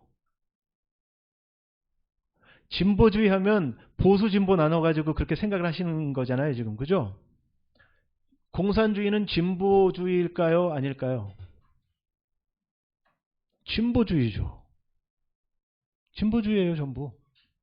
사회가 단계적으로 돼서 공산사회로 갈 거라고 생각하잖아요, 공산주의도. 그죠? 사회 진보론이에요. 자본주의는 한계 없는 성장을 통해서 사회가 진보할 거라고 생각하는 거예요. 자본주의도 진보주의 시스템이에요. 계속 우리는 생각해 보세요. 갤럭시 S22 쓰는 사람이랑 갤럭시 S1 쓰는 사람이랑 누가 더 진보된 사람이에요? 누가 더 잘난 체 할 수 있어요? 그런 거라니까요. 진보주의예요. 더 나은 생산품을 쓰는 것이 더 나은 삶을 사는 거잖아요. 진보했다고 보는 거거든요. 여기에 지속가능성 논리가 있는 거거든요. 진보하는 지속가능성. 자, 이 시점에서 우리는 환경보호 생태학을 위한 신학적 어젠다를 제시하고자 합니다. 제가 계속 얘기하는 거지만 어디에서도 씨알이 먹히지 않는 얘기입니다. 네. 일단 대표적인 우리 신학적 어젠다가, 이건 생각해 보세요. 여러분들 대부분이 이제 신학을 하시는 분들인 거죠, 지금. 혹시라도 온라인 상에라도 듣고, 아니세요? 좋습니다. 그럼 이따가 혹시 토론 기회가 있으면 더 많은 의견을 개진해 주세요. 편견을 가지신 존재들이에요, 여기 있는 분들이. 네. 신학적 편견들이 있어서 그걸 깨지 못하니까. 일단 우리가 환경보호 생태학을 얘기할 때 개발론자의 생태학이 아니라 환경보호 생태학을 얘기할 때 기독교 신앙에서 그 근간으로 제시하는 건 결국 이거일 수밖에 없거든요. 하나님의 창조 세계를 보존한다. 그거거든요. 이 보존의 의미가 뭐냐를 우리는 고민을 해야 되는 거예요, 이제. 보존의 의미가 뭐냐. 있는 그대로 둔다는 얘기냐. 그러니까 하나님께서 태초에 짠 하고 만드신 그대로. 근데 한 번도 인류 역사상 그대로 있었던 적은 없죠, 일단. 그죠? 뭔가 계속 변해왔죠, 그죠? 역동적이잖아요, 굉장히. 역동적인 조화와 균형이지 변함없는 있는 그대로의 모습은 아니에요, 그죠? 그러니까 역동적인 조화와 균형이라고 하는 상황 속에서 보존이란 뭐냐의 의미를 좀 생각을 해봐야 될 필요가 있죠. 게다가 신자유주의 시스템에 길들여져서 살고 있는 우리에게 있어서는 더욱더 이걸 좀 더 제 입장에서는 급진적으로 고민해 볼 필요가 있다고 생각을 해요. 그 얘기를 좀 하려고 하는데요. 기독교의 창조와 타락의 교리, 이게 개혁주의 신앙입니다, 사실은. 여기는 개혁주의가 아니신 분들도 감교죠, 대부분. 그렇지단. 예, 다 장로교 쪽은 보통 개혁주의이신 거니까. 개혁주의의 기본 가장 전통적인 요 흐름이 요거예요. 처음에 창조했다. 창조는 선한 거니까 하얗다. 그런데 타락했다. 색깔이 입혀졌죠. 그러니까 디폼, 폼이 망가진 거죠. 디폼. 폼을 망가뜨린 거예요. 그래서 타락이라고 해요. 근데 성육신 사건, 예수께서 구속하는 사건으로 말미암아서 리폼 됐다. 리폼. 그래서 리폼이 잘 되면 그럼 뭐가 되느냐? 트랜스폼이 된다. 여기서 이 그림에서 뭔가 이상한 거 없으세요?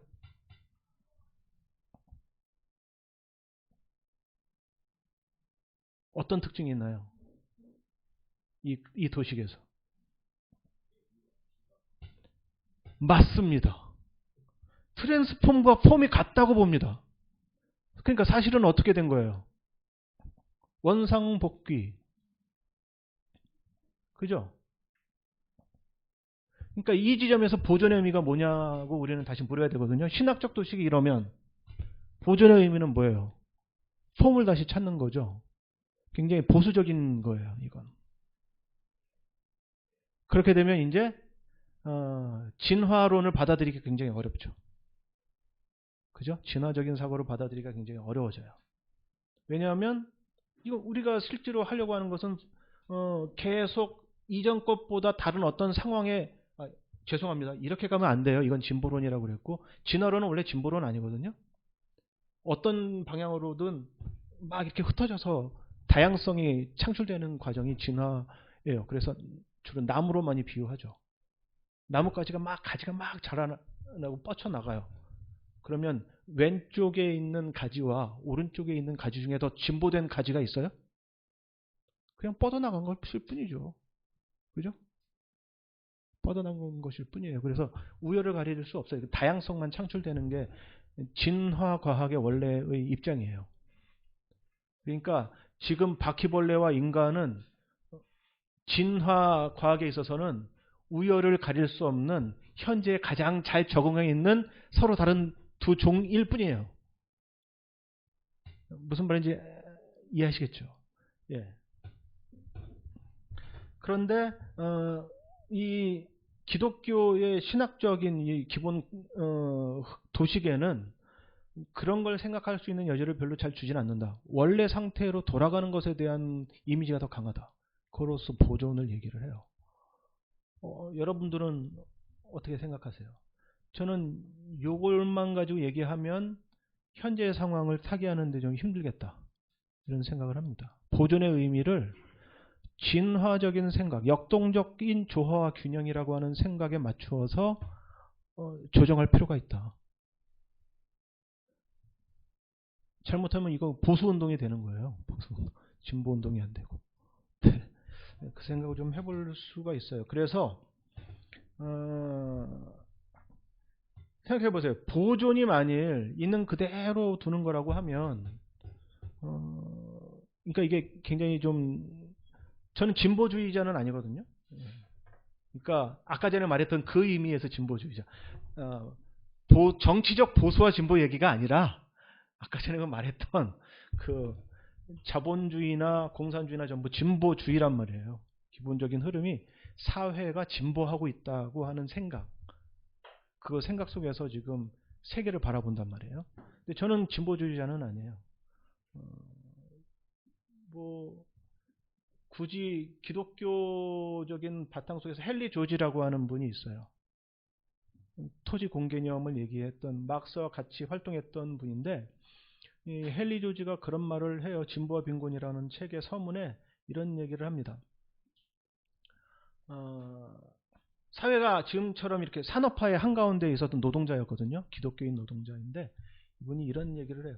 사회가 아무리 이렇게 물질적으로 진보를 했더라도 빈곤한 자의 비율이 과거와에 비해서 차이가 없는 게 현실이라면 나는 이걸 진보라고 생각하지 않는다. 우리는 인류는 한 번도 진보한 적이 없다. 이런 얘기를 하거든요. 저도 그거에 동의를 해요. 근데 지금 이 생각이 이제는 어디까지 미쳐야 되나?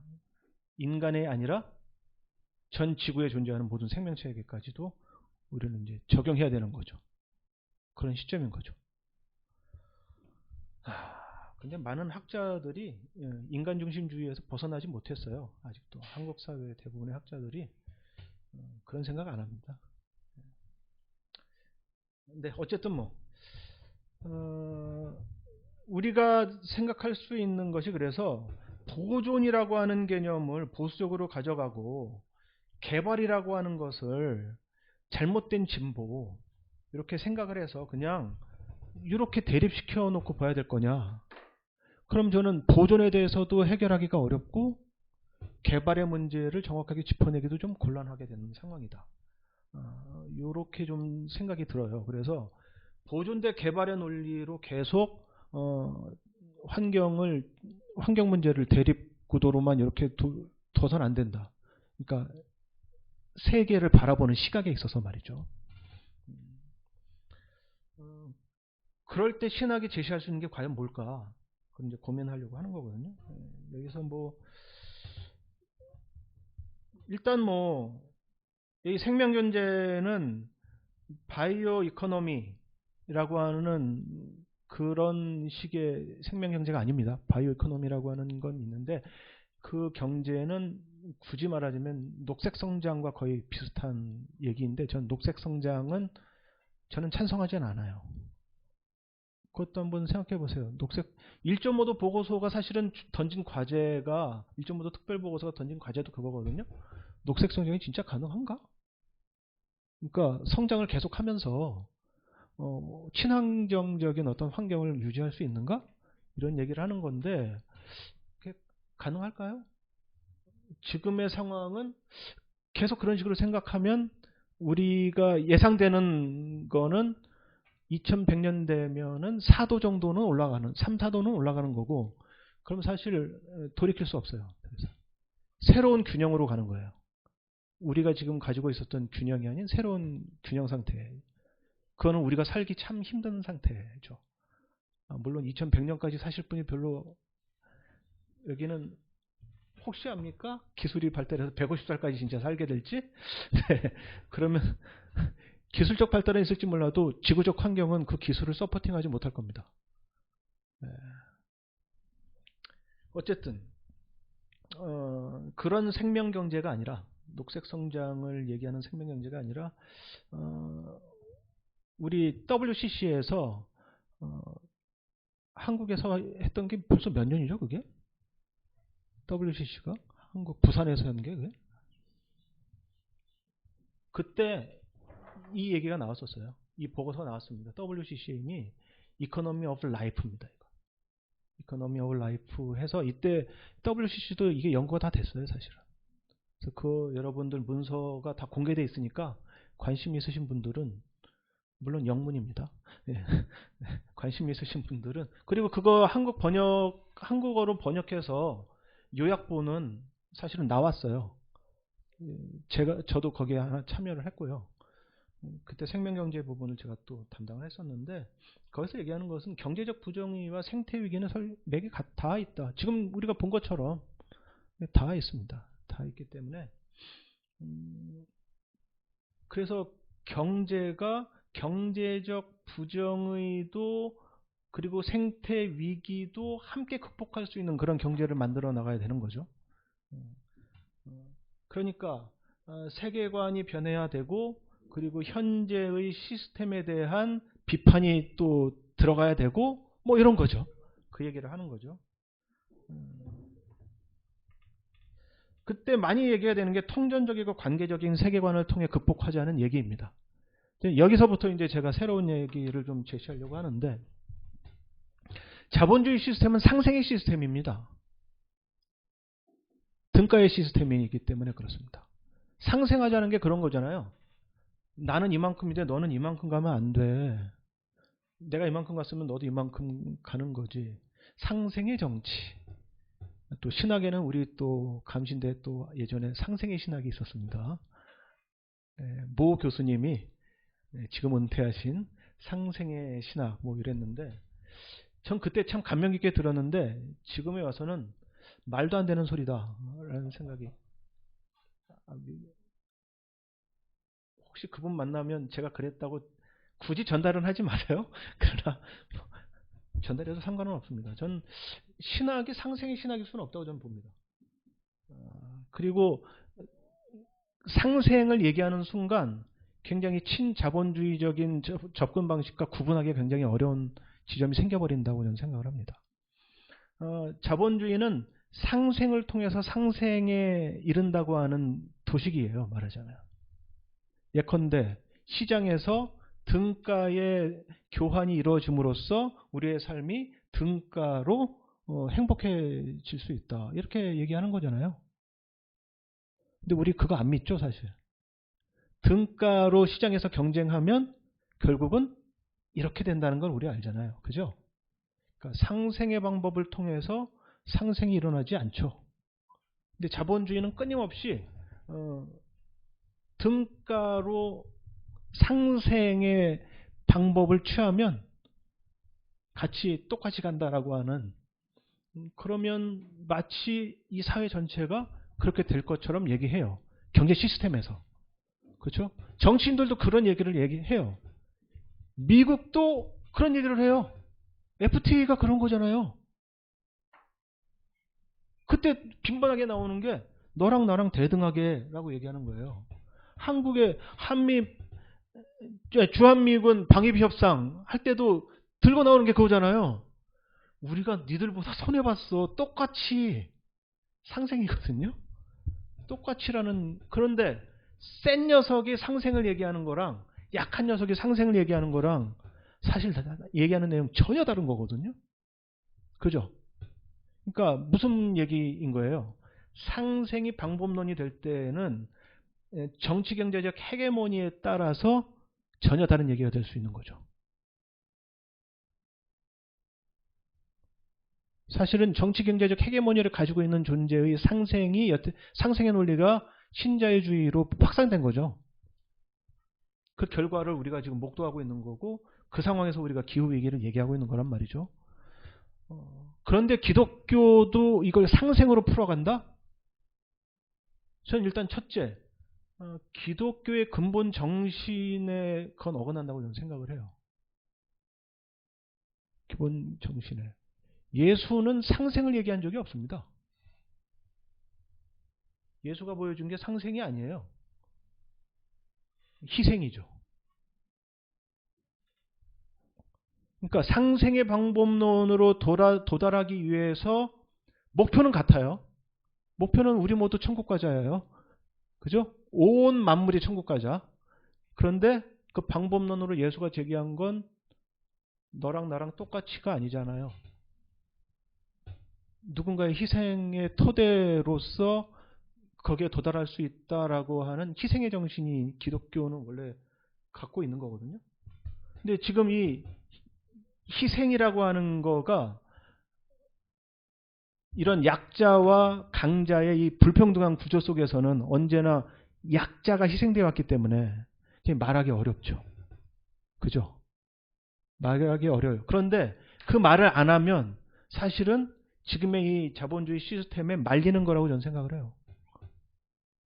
우리가 이걸 희생이라고 하는 개념을 새롭게 발굴해서 강제된 희생과 약자의 희생은 강제된 희생이잖아요, 주로. 그리고 자발적 희생. 기독교는 주로 자발적 희생을 또 강조해 왔죠. 예수의 유일한 자발적 희생. 그런데 이 강제된 희생과 자발적 희생을 예수의 희생도 가만 보면 자발적 희생으로만 구성되어 있지 않잖아요. 사회 구조적인 강제 속에서 결단하는 구조란 말이에요. 그러니까 강제된 희생과 자발적 희생이 사실은 희생의 본연의 모습이 되려면 그거 분리해낼 수 없는 거거든요. 이한열 열사를 강제된 희생과 자발적 희생에서 분리해낼 수 있어요? 유관순을 분리해낼 수 있어요? 전태일을 분리해낼 수 없어요. 다 분리해낼 수 없는 거거든요. 강제된 희생의 구조 속에서 자발적 희생의 가치도 빛나는 거지. 그렇죠? 그래서 저는 이 희생이라고 하는 걸 강제된 희생을 구조적으로 읽어내는 통찰 속에서 이루어지는 어떤 기독교의 해법이라고 저는 생각을 하거든요. 그래서 상생이 아닌 희생을 바탕으로 해서 이 논리를 전개해 갈 필요가 있다. 기독교 세계관을. 그렇게 되면 물고 늘어져야 될 게 바로 지속 가능성이라고 하는 개념이라고 저는 생각해요. 사실 우리가 생태의 위기 얘기하는 거 인류의 위기를 느끼기 때문이에요. 대놓고 말해서 인간은 여전히 인간 중심적이다. 그죠? 예. 근데 그 위기감을 표현하는 게 뭐냐면 지속 가능한가라는 질문이거든요. 내가 지속 가능하려면 지구도 지속 가능해야겠네. 뭐 이런 거예요. 대놓고 말하면. 그리고 사람들에게 호소할 수 있는 유일한 또 대안이 이거예요. 그죠? 여러분, 지구가 지속 가능해요. 여러분 계속 살아요. 우리 인류가 지속돼요. 지금 당장 멸망할지도 몰라요. 뭐 이런 식으로 이런 논리인 거잖아요. 근데 기독교 요거는 제가 아까 말씀드렸던 지속적인 성장을 한계 없는 성장을 추구하는 자본주의 논리랑 구분하기 어려운 지점이 생긴다고 좀 봐요. 상생의 논리랑 비슷하다고 좀 봐요. 상생의 논리랑 비슷해서 우리가 얘기하는 지속 가능성과 저쪽이 얘기하는 지속 가능성 물론 다르죠. 다른데 근본적인 욕망은 똑같단 말이에요. 문제의식이 똑같은 거예요. 내가 망할 것 같으니까. 거든요. 자본주의도 끊임없이 그 얘기하는 거거든요. 정치인들도 끊임없이 그 얘기하거든요. 우리나라가 경제가 좋았던 적이 있습니까? 이게 그 논리예요. 우리나라는 지금 세계 10위권의 대국이에요. 군사력도 7위인가 그래요. 군사 강국이에요. 그런데 그렇지만 계속 우리는 약해, 우리는 가난해, 우리는 더 발전해야 돼. 계속 이런 얘기 하잖아요. 지속 가능성. 위기의식을 계속 품고서 불안 속에서 그렇게 사는 거거든요. 여기서 우리는 지속 가능성이라고 하는 것의 의미를 다시 한번 되새겨볼 필요가 있다고 봅니다. 오히려 기독교는 희생과 상생이랑 비슷한데 기독교는 지속 가능성을 통해서 지속 가능성에 도달한다고 말한 적이 없습니다. 그리고 이것은 모든 종교의 진리입니다. 죽어야 사는 거지 살아야 사는 게 아닙니다. 기독교가 언제 살아야 산다고 얘기한 적이 있어요? 예수의 가르침이 그렇습니까? 십자가 없이 면류관 없다가 기독교의 기본적인 가르침이잖아요. 죽음 없인 부활 없는 거거든요. 불교도요. 크게 내가 한 번 죽지 않으면 깨달음에 이르지 못해. 해탈에 이르지 못해요. 불교도. 모든 고등 종교는요. 전부 이런 구조를 갖고 있어요. 한 번 끝장이 나야 돼요. 그래야 새롭게 도약하는 거지. 지금의 상태를 계속 유지한다? 종교는 이터너티에 대한 얘기를 하지 이모텔러티에 대한 얘기를 하지 않습니다. 이게 생태신학에도 적극적으로 도입될 필요가 있다 저는 생각을 해요. 지속 불가능성에 대한 얘기를 해줘야 됩니다. 그럴 때 희생의 의미가 또 살아나요. 그럴 때 함께 사는 방법을 우리는 좀 더 근본적으로 찾아나갈 수 있다고 저는 생각을 합니다. 네, 이 불의적 세계관이라고 해서 이 얘기를 또 괜히 또 어렵게 만들 것 같아서 이 불의적 세계관은 더 이상 설명을 하지 않겠습니다. 이건 이거 책 파는 거 아닙니다. 변선한 신학 연구라고 하는 책에 아주 상세하고 그러나 굉장히 재미없고 지루하고 어렵게 네, 그게 소개되어 있습니다. 장장 350페이지 짧지도 않아요.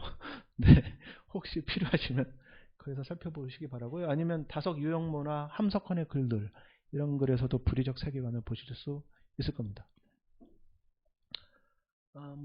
감신 쪽에서는 이정배 교수님이 좀 다루셨습니다. 그거 보시면 될 것 같고요. 김홍호 선생님 글도 좀 보시면 되겠네요. 네, 요 정도면은 시간도 잘 때운 것 같고요. 네, 충분히 얘기를 한 것도 같습니다. 그래서 제 이야기는 요 정도로 마치도록 하겠습니다. 이야기 끝까지 들어주셔서 대단히 감사합니다.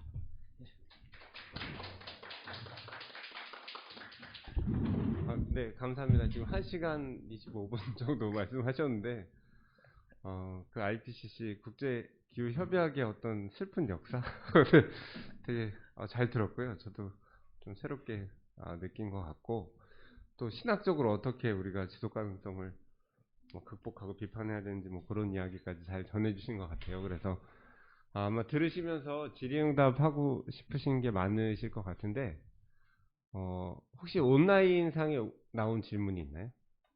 네네. 그러면 그 질문 먼저 해주시고 그동안 좀 생각하셨다가 질문해 주시면 좋을 것 같습니다.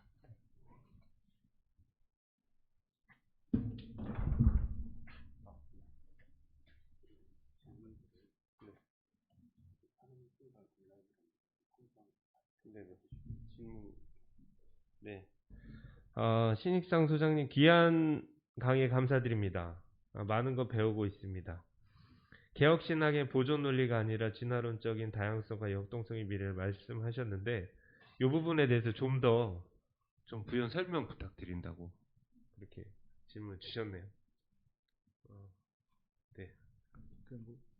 대답에 시간 제약이 있는 건가요? 네. 없습니다. 근데 끝내는 건 8시 전에는 끝내야 되는 거죠? 네네네. 예. 사실 이것도 이런 게 지금 현재로서는 실언이라고 할 수 있겠습니다. 실언이다. 그게 무슨 얘기냐면 이제 시작한 이야기다. 근데 진화론을 받아들이는 문제 자체는 신학에서 이미 많이 검토가 됐죠. 신학에서 이미 많이, 그러니까 유실론적 진화론이라고 하는 게 이미 있어요. 무실론적 진화론이 아닌 유실론적 진화론의 버전들이 몇 개 있습니다. 존 호트라고 하는 분, 가톨릭의 평신도 신학자지만 그 얘기를 이미 했고요. 많은 그리고 과학자 신학자들, 주로 근데 좀 마음에 안 드는 게 전부 서양 신학자들이에요. 먹고 살만하신 분들이 이제 은퇴하고 나서 하신 분도 있고, 과학자인데 심심한데 신학까지 한번 얘기해 볼까? 뭐 이런 분들도 있고. 네. 주로 과학을 했다 신학을 하신 분들인데 전부 이제 영미 계열, 그리고 일부 유럽 뭐 이런 쪽에서, 유럽은 독일 중심으로 좀 얘기가 논의가 있었고, 근데 주로 영미권에서 많이 체계적인 작업은 됐는데, 이걸 생태학적으로 연결해서 논의하시는 분들은 사실 저는 잘 못 봤어요. 신학자들 중에서 이걸 본격적으로 진화적인 사고를 가지고서 체계화시켜서 설명하는 걸 제가 아직 보지는 못했어요. 근데 하나 분명한 것은 이 진화론을 받아들이는 방법도 아까 전에 말씀드린 그 분류법대로 한 두 가지 정도 있어요. 진보로 진화를 생각하느냐, 아니면 그냥 적응의 결과로서 나타나는 다양성 정도로 생각하느냐, 요거에 따라서, 그러니까 진보론이냐 아니냐, 그게 구분이 되는데, 제가 얘기한 것은 진보론이 아닌 있는 그대로의 역동적인 조화와 균형 속에서 거기에 잘 적응해 나가는 시스템이죠. 그거로서 제시를 해드린 거고, 그게 창조세계의 보존이라고 하는 말과 가장 잘 결이 맞을 것 같다고 저는 생각을 하는 거예요. 뭐 1만 년 전, 2만 년 전에 있는 그대로가 아닌 거잖아요. 인류의 역사에 있어서도 그런 거잖아요. 분명히 시작되고 나서 많은 변화가 있었는데 그걸 다 내팽개치고 과거로 돌아가는 건 불가능한 거죠. 그거는 켄 윌버라고 하는 분이 전초 오류라고 해서 말한 바가 있어요. 한번 진화적 사고죠. 이게 진보가 아니라 쭉 진행이 돼서 여기까지 왔는데, 여기까지 경험한 사람이 다시 그걸 경험하기 이전으로 돌아가는 건 불가능한 거잖아요. 그건 당연히 불가능하죠. 그죠? 그것을 이제 생각을 하는 거죠.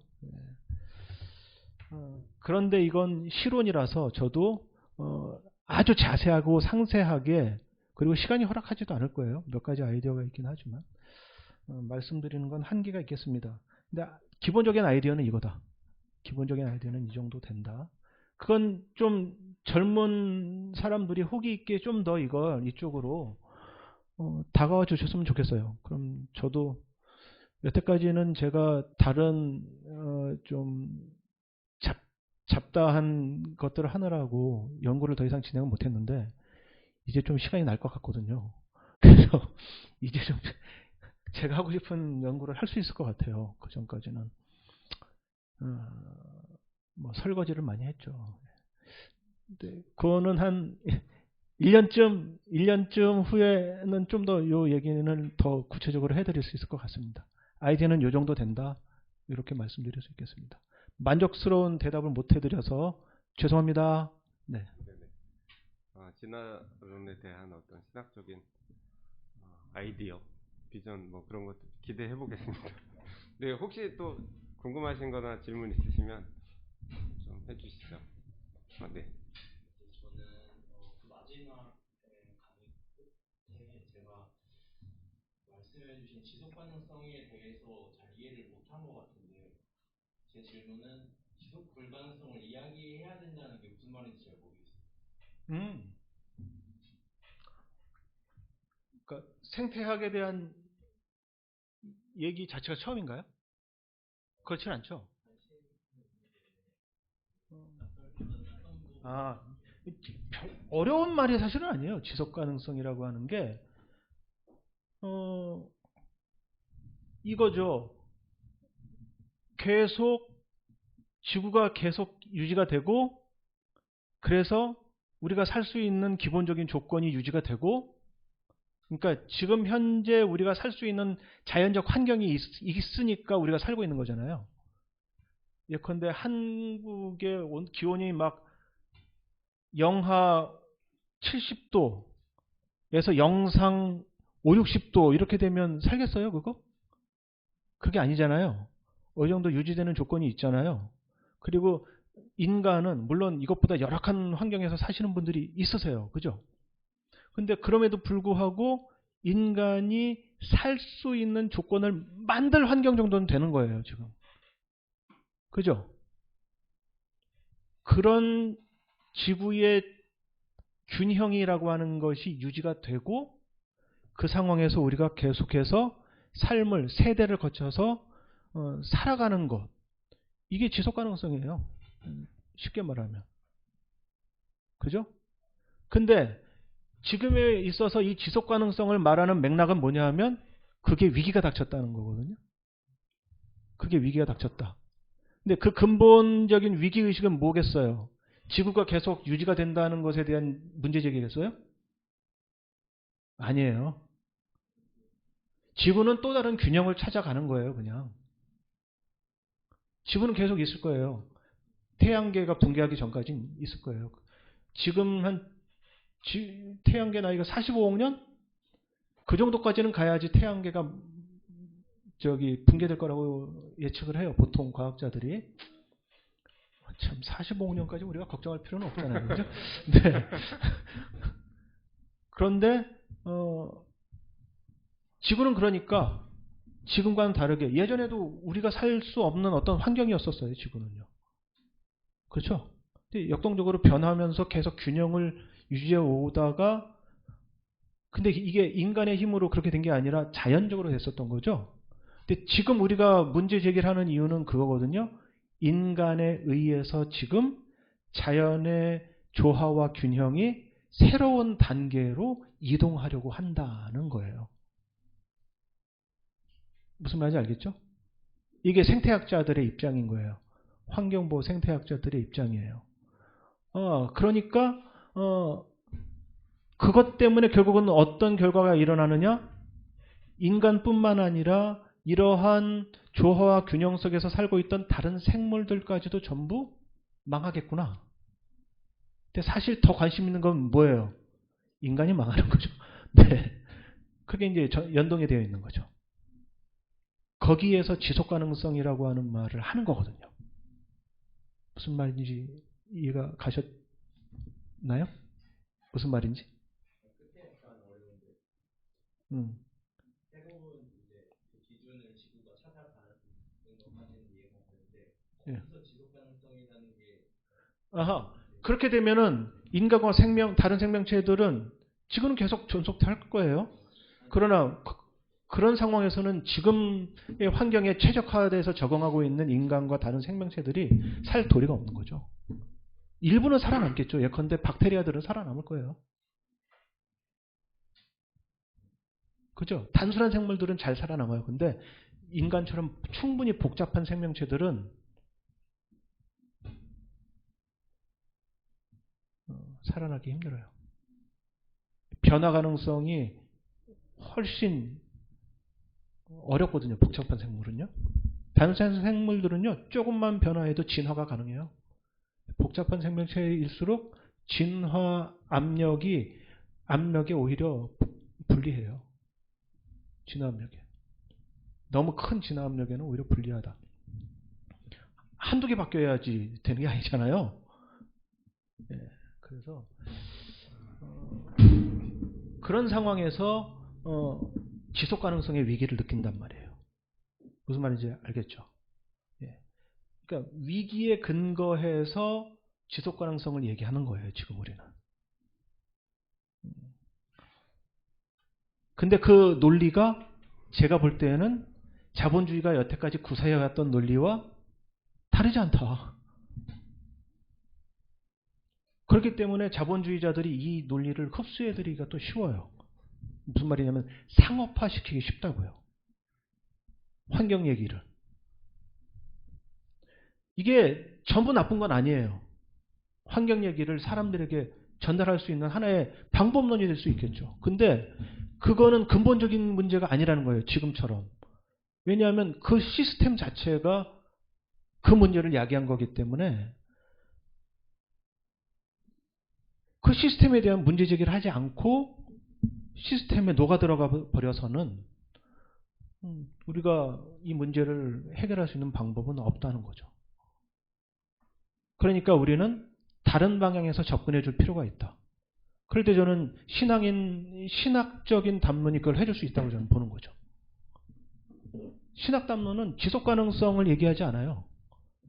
지속 불가능성을 통해 지속 가능성으로 갈 수 있다고 얘기하는 거지, 지금처럼 지속 가능해야 합니다를 통해서 지속 가능성을 얘기해 주지 않아요. 이게 종교의 파워라고 저는 생각을 하거든요. 그걸 우리는 좀 더 밀고 나가서 호소를 할 필요가 있다고 저는 봐요. 끊어줘야 된다고 얘기를 해야 된다는 거죠. 계속 가지 말고 끊읍시다. 끊고 갑시다. 끊어야 이어집니다. 이 얘기를 해줘야 된다는 거죠. 이해가 되셨나요? 예, 그럼 감사합니다. 네, 유엔은 뭐 IPCC에서 항상 주장하는 그 SDGs, 그러니까 지속 가능 개발 목표가 있고, 그거대로 계속해서 지속 가능성을 국가 차원에서 또 이렇게 유엔 차원에서 얘기를 하고 있거든요. 그래서 그 지속 가능성에 대한 어떤 그냥 보편적인 생각에 대해서 이제 문제 제기를 하시고 극복할 수 있는 방법을 어려운 불의적 세계관으로 설명하신 것 같습니다. 네, 혹시 또 궁금하신 거나 같이 토론해보고 싶은 거나 뭐 의견을 주셔도 좋고요. 기왕이 나왔으니까 전 그게 못마땅한 거예요. 유한의 그 지속가능성 개발의 단계가 전 솔직히 제가 저기 성공회대학교 대한경제와 생태사회라고 새로 강의를 개설해서 이번에 강의도 해보고 했는데 학생 중에 그런 얘기가 있어요. 단계적으로 밟고 나가야지 어떻게 급진적으로 가느냐. 근데 저는 그것보다 훨씬 지금 긴박한 상황이라고 보거든요. 단계적으로 가면은 몇 단계에서 그냥 끝날 거라고 저는 생각이 되는 거예요. 그러니까 지금 이것도 보세요. 2013년도에 새롭게 전환하기로 했는데 2021년도에 어렵게 두 번째 단계로 지금 파리기후 협약 체제로 가는 거예요.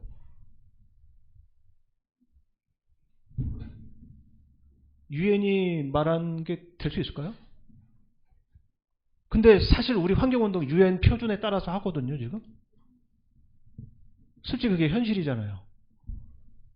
유엔만큼도 못하죠. 그럼 또 할 말이 없어. 할 말이 없긴 한데, 한국은 유엔이 제시하는 거에 지금 전혀 못 미칩니다. 한국은. 그죠? 국가의 생태 감수성 자체가 지금 정책 위반자들의 생태 감수성 자체가 지금 뭐 문재인 정부도 사실은 굉장히 떨어지거든요. 그리고 공무원들이 무엇보다 진짜 안 움직여요. 친기업적이라서 안 움직여요. 네. 네. 그럼 뭐 생각을 하고 계신 동안 제가 궁금한 거 하나 지금 네. 네. 그래서 궁금한 신학적으로 좀 이렇게 여쭤보고 싶은 건데, 아까 창조 타락 구속의 어떤 도식, 기독교의 도식 얘기하시면서 타락 구속, 그러니까 어떤 단절, 뭐 불의적 신학도 그렇지만 그런 걸 이제 강조하셨는데, 이게 토마스 베리의 뭐 우주론적 신학 이런 데서는 타락 구속 이런 거 얘기하지 말고 축복, 창조 이쪽에 좀 포커스를 맞춰서 기독교인들이 감동하면서 생태 친화적으로 변화할 수 있게 하는 그런 신학을 주장하는 것 같아요. 그래서 그런 것과 연관해서 어떻게 뭐 동의합니다. 네. 네. 동의하시는 거죠. 그런데 네. 그게 너무 지나친 낙관론으로 빠질 위험은 있죠. 그죠? 창조만, 새로운 창조, 계속적 창조만 얘기를 하면 낙관론으로 빠질 위험이 다분히 있다고 생각하고, 예, 그게 기존의 도식을 벗어나기 위한, 그러니까 너무 그동안 우리 십자가의 신학에 대한 사실은 저항이거든요, 그게. 십자가의 신학에서 벗어나자. 근데 제가 희생을 얘기할 때는 그건 아닌 거거든요. 그러니까 십자가의 신학을 그냥 벗어나서는 안 돼요. 그러니까 목표는 우리가 낙관적으로 가야죠. 그 희망이라도 없으면 어떡해요. 신앙은 그 희망을 늘 얘기하는 거니까. 그런데 그 과정의 지난함을 우리가 단지 너무 그렇게 낙관론 속에서 얘기를 해버리면 현실을 사실은 굉장히 좀 무시하는 것일 수 있다. 저는 그런 생각이 들어요. 그래서 그러니까 우리가 여기에 도달하기 위해서는 그 과정은 여기에 이미 도달한 존재처럼 할 수는 없는 거라고 저는 보는 거예요. 근데 창조론은 마치 곧장 도약할 수 있을 것처럼 얘기를 하는 경향이 좀 있다. 그래서 좀 그거는 그 두 개가 불의적 세계관은 그 두 개를 다 가져가니까 네, 가능할 수 있다고 저는 생각을 하거든요. 네. 비판적으로 볼 필요가 있겠네요. 네, 그렇죠. 네, 너무 낙관론에 빠지지 않도록. 예. 저 질문이 있는데 그 인간 중심적인 사고에 대해서 많이 말씀하셨는데 그냥 인간에 대한 정의를 좀 듣고 싶어요. 제가 이제 저 미국에서 지금 MDT 마치고 그다음에 이제 다음 학기 또 다시 들어가서 두 번째 석사를 하려고 하는데요. 생태 신학을 하다 보니까 굉장히 백인들의 되게 많이 휩싸여 있어요. 그러니까 둘러싸여 있어. 그래서 되게 뭐 동양인이나 뭐 유색 인종이나 되게 찾아보기 힘들어서 굉장히 되게 어떻게 가끔은 좀 내가 다른 얘기를 하고 있다라는, 그러니까 같은 인간 뭐 엔트로포센트리즘을 얘기해도 그게 되게 다르다라는 그런 생각을 많이 받기도 했었고, 네, 그래서 이제 뭐 데니스 에드워즈 같은 경우는 이제 호주의 그 신학자이셨는데 되게 레디컬하게 뭐 이제 펠리컨 헤븐도 있다라는 막 이런 얘기를 하고라고 했을 때 무슨 얘기예요? 펠리컨, 그러니까 펠리컨을 위한 네, 천국 그런 얘기를 했을 때 이건 너무 또 레디컬한 것 같은데 그래서 거기에 있어서의 salvation, 그러니까 예수의 십자가 희생이나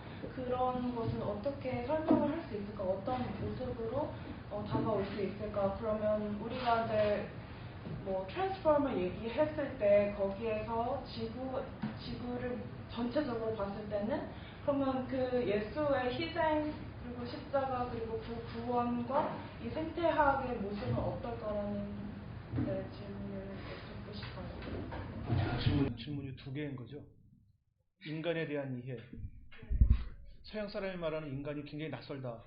왜냐면은 되게 다른 것 같아요. 그러니까 에이션이어도 그 동남아의 에이션이 있고, 네, 그리고 이제 우리 한국 사람들, 중국 이렇게 그런 에이션이 있고, 근데 그런 사람들의 경험이 너무 다른 거예요. 근데 이제 그런 디스커션을 하다 보면은 서구 사람들 그 본인들의 경험 안에서 이제 항상 컨텍스츄얼라이즈 해서 얘기를 하니까 그거에 있어서 너무 힘든 점들이 되게 많았어서 네. 그건 극복을 못 하겠죠, 결국은. 그건 극복 자체는 어려운데 그 사회에서 장점은 되실 거예요. 새로운 얘기를 해주는 사람으로서. 근데 이제 저도 그래서 이제 막 이런 것들 찾아보고 무슨 말씀을 하시나 한국에서는 어떤 생태 신학적인 관점을 가지고 얘기를 하나 조금 알아보고 싶어서. 생태학자들이 인간 자체에 대해서 어떻게 성찰하느냐는 저는 거기까지는 잘 못하겠고, 저도 뭐 지식이 뭐 그렇게 많은 사람이 아니에요. 그래서 근데 제가 인간관에 대해서 마르틴 후베르트라고 하는 사람이 의식의 재발견이라고 하는 책에서 인간관을 세 가지 정도로 나누어서 얘기를 한 바는 있습니다. 이분은 뇌신경과학자의 입장에서 서양 철학이랑 뭐 그런 분들도 다 뇌신경과학도 열심히 하다가 나이 좀 먹으면 자, 그럼 철학으로 쪽으로 좀 얘기해 볼까? 뭐 이래서 이제 또 하시는데, 네, 뭐 하여튼 그분의 것을 제가 제 나름으로 다시 재구성해가지고 학생들에게 가르치는 건 있거든요. 전통적 인간관, 그리고 환원주의적 인간관, 그 다음에 전일론적 인간관, 이렇게 해가지고 세 가지 정도로 나눠서 얘기를 하는데요. 생태학에 있어서는 전일론적 인간관이 가장 가깝죠. 전통적 인간관, 요 인간관은 뭐 전통적이니까 옛날 사람들이 주로 얘기했다 이런 의미가 아니라 지금도 굉장히 많은, 특히 기독교인들을 중심으로 해서 퍼져 있는 인간관인데, 유럽 역사에 있어서는 계몽주의 시대 18세기, 주로 18세기를 기준으로 해가지고 요 생각의 전환이 좀 있었죠.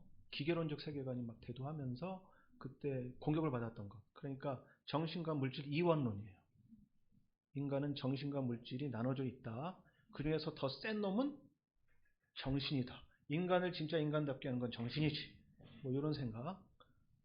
지금도 대부분의 교회는 이걸로 가르칠 거예요. 그죠? 목사님들 영혼육 얘기하면서 성서에 보면 영혼육으로 인간은 구성되어 있고, 성서에 그런 근거는 없습니다, 사실. 네. 어쨌든 영이 있기 때문에, 이때 영이 스피릿이잖아요. 그죠? 철학적으로는 그 정신이고, 기독교에서는 그걸 영이라고 이제 얘기를 하죠. 철학자들이, 그러니까 철학의 기반은 여전히 정신, 영, 스피릿을 얘기하는데, 이게 좀 더 유물론적인 생각을 하시는 분들은 그걸 영으로 말하기에 더 이상 싫은 거죠. 그래서 구분해서 정신이라고 얘기를 해요. 그런데 뭐 사실은 그 유실론적인 영향이 서양 철학에는 계속 있는 거예요. 종교적인 영향. 그래서 스피릿이라는 용어를 계속 유지하는데, 어쨌든 전통적 인간관에서는 영과 물질이 있어서 그 영이 물질을 지배함으로써 인간의 인간다움을 답보하는 것으로 신을 닮은 영인 거죠, 사실은. 그렇게 얘기를 하고. 환원주의적 인간관은 무슨 소리냐.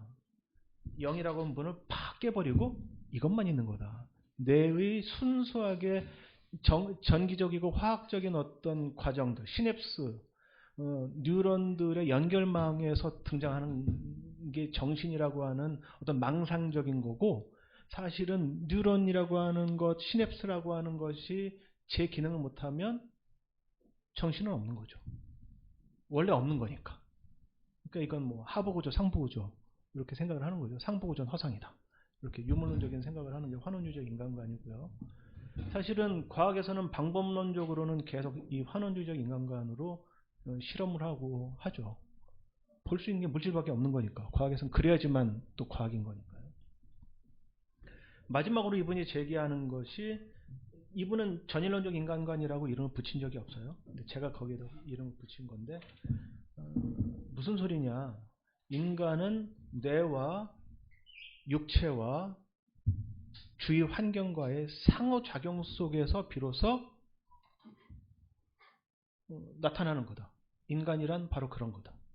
그러니까 환원론이나 전통적 인간관에서는 인간이 굉장히 개체 중심이에요. 그죠? 몸을 기준으로 한 경계선이 있고 거기에 정신이 깃든 거예요. 아니면 정신이 없는 거예요. 이렇게 말을 함으로써 인간 얘기해요. 그런데 전인론적 인간관에서는 그렇지 않아요. 뇌와 육체가 사실은 뇌를 연결해 주는 거잖아요. 감각 지각을 육체를 통해서 해서 세계와 만나요. 그 만나는 세계와 육체와 뇌가 상호작용한 결과의 산물이 정신이라고 봐요. 그게 인간을 만드는 거죠. 저는 생태학적인 인간과는 여기에 접목해서 봐야 된다고 봐요. 상호작용의 결과물인 거죠. 예. 정신은 말하자면 이 개체의 육체로 구분되는 개체를 넘어서 있는 구성인 거예요. 예. 그렇게, 그리고 그것이 또 인간인 거예요. 인간은 개체만으로는 다 설명할 수 없는 연결성을 기반으로 해서 인간인 거죠. 그런 생각? 신학교는 우리는 모두 다 연결되어 있고, 우린 다 interconnected, interdependent 이런 얘기를 많이 하잖아요. 근데 당장 사회를 보면은 우리가 같은 인간이라고 해도 국적이 달라서 우리가 서로 연관을 못 지을 경우도 많고, 우리 당장 미국만 봐도 white and black 그 이슈, race 이슈가 너무 많더라고 했는데, 그냥 그런 신학자들을 보면 너무 저 스페로를 봐라. 우리는 하나님의 창조물이고 말해서 이렇게 얘기를 하니까 제가 서양 신학자들이 너무 그걸 낙관적으로 가져간다고 저는 보는 거예요. 네. 네. 그게 너무 싫어서 너무 답답하고. 제가 두루 대학에 한번 경험한 게 있는데, 뭐 학회에 가가지고 발표를 하기 위해 갔는데, 거기에서 가장 큰 인간의 고통은 암이더라고요. 암에 걸렸다 그러니까 다른 모든 사람들이 다 숙연해져. 더 이상 고통에 대한 다른 얘기를 안 해. 백인들만 모여 있었고, 흑인 학생은 박사과정 학생인 것 같은데 열심히 선생님이 말하는 거 PPT를 넘겨주고 있더라고요. 아니, 이런 거 하나 주면 되는 걸 왜 하여튼 열심히 넘겨주고 있고 눈치 보고 있고, 나머지 다 백인이고 초청된 동양인 몇 명 있었는데, 그러니까 서양 사람들이, 백인들이, 특히 백인들이 느끼는 고통이라고 하는 것의 범주가 다른 세계에 사는 사람들이랑 전혀 달라요. 동남아시아 사람들에게 암이라고 하는 건 고통의 지극히 일부예요. 근데 미국 사람들에게는 그것이, 백인 사람들에게는, 중상층 정도 되는 백인 사람들에게는 극복할 수 없는 질병이라고 하는 것 정도가 가장 큰 고통이고, 그 앞에선 숙연해지는 거죠. 그거는 제가 볼 때 이러한 문화적 차이는 쉽게 우리가 건너갈 수는 없죠. 그걸 쉽게 건너갈 수는 없어요. 그렇기 때문에 이런 부분에서 이제 연대의 중요성이 생기는 거죠. 아픈 이들과 아픈 이들의 충분히 공감해서 용기를 낼 수 있는 사람들. 공감이 용기가 필요하잖아요. 그냥 마음만 나눈다고 되는 게 아니잖아요. 감수성 있는 사람들이 용기를 내야 되는 거죠. 그런 사람들의 연대가 끊임없이 그런 사람들에게 이런 게 있다라고 하는 것을 계속 쳐줘야 되는 거죠. 그렇지 않고서는 쉽게 되지 않고, 그게 또 충분히 되지도 않을 거예요. 그리고 한계는 있을 거예요. 한계는 분명히 있을 거다. 백인 우월주의자들을 우리가 어떻게 설득할 수 있어요? 태극기 부대를 우리가 어떻게 설득할 수 있어요? 죄송합니다. 여러분 중에 태극기 부대가 있다면. 네, 근데 어쨌든 서로 설득 불가능해요. 그런 거는 설득해서 될 문제는 아니고, 그러니까 이제 필요한 게 뭐냐면 이 목소리들이 정책과 제도로 반영될 수 있도록 노력을 기울이는 거죠. 저는 그래서 어느 정도의 강제력이라고 하는 것도 이번 코로나가 그걸 또 일깨우기도 하거든요. 자유방임 가지고 되는 거냐. 프랑스의 모 변호사가 뭐 인권 어쩌고 저쩌고 하면서 동양인은 뭐 마치 인권에 미개한 것처럼 얘기하기도 했는데, 전형적인 오리엔탈리즘이라고 저는 생각을 하고요. 자기네들은 다른 방향에서 구속력을 얼마든지 하면서, 그래서 그런 합리적인 어떤 제도화된 공동체성, 그거를 마련해 나갈 필요가 있다. 그런 생각이 들어요. 그렇기 위해서 우리가 또 모여서 환경운동 하는 거죠. 그런 거 만들어 나가려고. 그죠? 개인적인 계몽만 가지고는 안 돼요. 정책이 같이 따라줘야만 하는 문제죠. 이런 환경 문제는 더욱이나 그렇죠. 그래서 전 교회가 신앙적인 어떤 고백으로서의 세계관을 만드는 데서 멈추는 게 아니라 그런 것이 실질적인 정책에 이르도록 운동에 참여하는 게 굉장히 중요하다. 연대를 통한 운동에 참여하는 게 굉장히 중요하다. 그런 생각을 합니다. 네. 예, 지금 이제 저희가 정한 시간이 한 5분 정도 남았는데요. 마지막으로 말씀을 안 하신 분들 위주로 좀 한두 마디씩 해주시고, 네, 벌써 1분이 지났네요. 더 없으실까요? 네, 뭐 지금 네. 네, 짧게 거의 마무리처럼 해주셔야 돼서. 네네. 보통 한 사람씩 들어가면서 1분 얘기입니다. 네, 말씀하십시오. 생태 신학, 생태학 이런 데 관심을 가지면서 사실 되게 중요한 문제다라는 생각과 되게 무기력감에 빠지는데, 그러면서 드는 생각이 어쩌면 좀 뚱딴지 같은 생각일 수 있는데, 어쨌건 뭐 지구가 자기 균형을 찾건 간에 인류가 어쨌든 어느 지점이든 망할 거 아니에요. 이 생태 문제 때문에.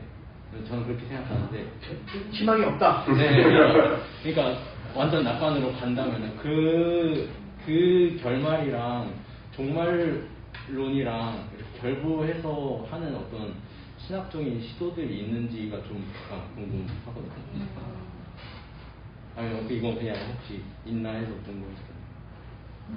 생태학자들 중에는 이걸 종말론까지 전개하는 하고 싶어 하지 않아요. 일단 낙관론을 어떻게든 해서 결말을 지으려고 하지. 이게 글쎄. 그러니까 성서는 굉장히 인간 중심적인 문서예요, 결국은. 그리고 그것에 바탕을 두고서 신학이 전개되어 왔어요. 생태 신학은 그것에 대한 도전이 되어야 되는 거죠. 그걸 인간 중심주의적이지 않게 읽을 수 있는 방법을 마련해야 되는 거죠. 그러려면 그래서 저는 녹색당이 제일 진보적인 정당이라고 생각해요, 사실은. 이게 그 당이 근데 거의 망해서 이거 참 잘 돼야 되는데. 근데 하여튼 굉장히 급진적일 수 있는 거죠. 근데 뭐 종말론 인간 중심적으로 생각하면 종말이 되겠네요. 근데 우주적인 차원에서 보면 종말이 아니죠. 근데 그건 인간이란 도대체 뭘까요? 개체적인 이런 형태를 지금처럼 우리가 가지고서 그래 눈도 나랑 비슷하게 생기고 코도 나랑 저렇게 생기고 뭐 얘기도 좀 통하고 아니 뭐 손짓 발짓으로라도 뭐 이러면은 그건가요? 뭔가요 도대체? 인간에 대한 개념 규정은 제가 알고 있기로는 한 번도 성공적으로 한 적이 없는 걸로 알고 있어요. 생물학도 못했어요. 생물학은 생물이 뭔지도 정확하게 정의 못해요 아직. 개념이라고 하는 건 사실 그래서 그냥 먹물든 사람들의 영역 싸움일지도 몰라요. 개념이라고 하는 건 자체는 확정질 수 없는 거니까.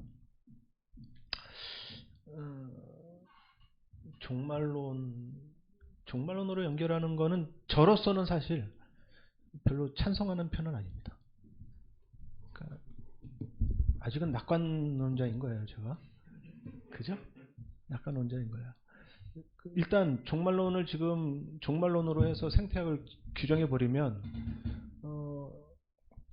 그 사람들이랑 똑같아지는데요. 지금 현재 뭐 기독교에서 뭐 윤리적으로 문제를 일으키고 있는 여러 시도들이 있잖아요.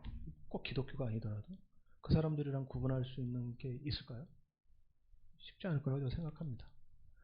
종말을 단정하는 것은 인간의 역할은 아닌 것 같아요. 네. 이 정도. 네. 네, 8시 이제 시간이 됐습니다. 그래서 더 총장님 뭐 한마디 없으신가요? 네. 제가 신학 강좌를 열어서 이렇게 뜨겁게 또 토론을 하니까 굉장히 또 다양한 이야기들이 나오고 좋은 것 같습니다. 그래서 저희 연구소에서도 계속 준비를 해서 앞으로 신학 여러 주제들을 가지고 좀 깊이 있게 얘기할 수 있게 그런 장들을 많이 마련하겠습니다. 지금 2시간 동안 또 강의 오랫동안 1시간 반 넘게 해주시고 또 질의응답까지 거의 2시간 가까이 말씀해주신 신익성 박사님께 박수 드리면서 오늘 마무리하도록 하겠습니다. 감사합니다. 네, 이 혹시 광고 뭐 그런 거 없으실까요? 네. 그럼 네, 공식적으로 뒤풀이는 없으니까요. 네, 코로나 상황이어서 네, 들어가도록 하겠습니다.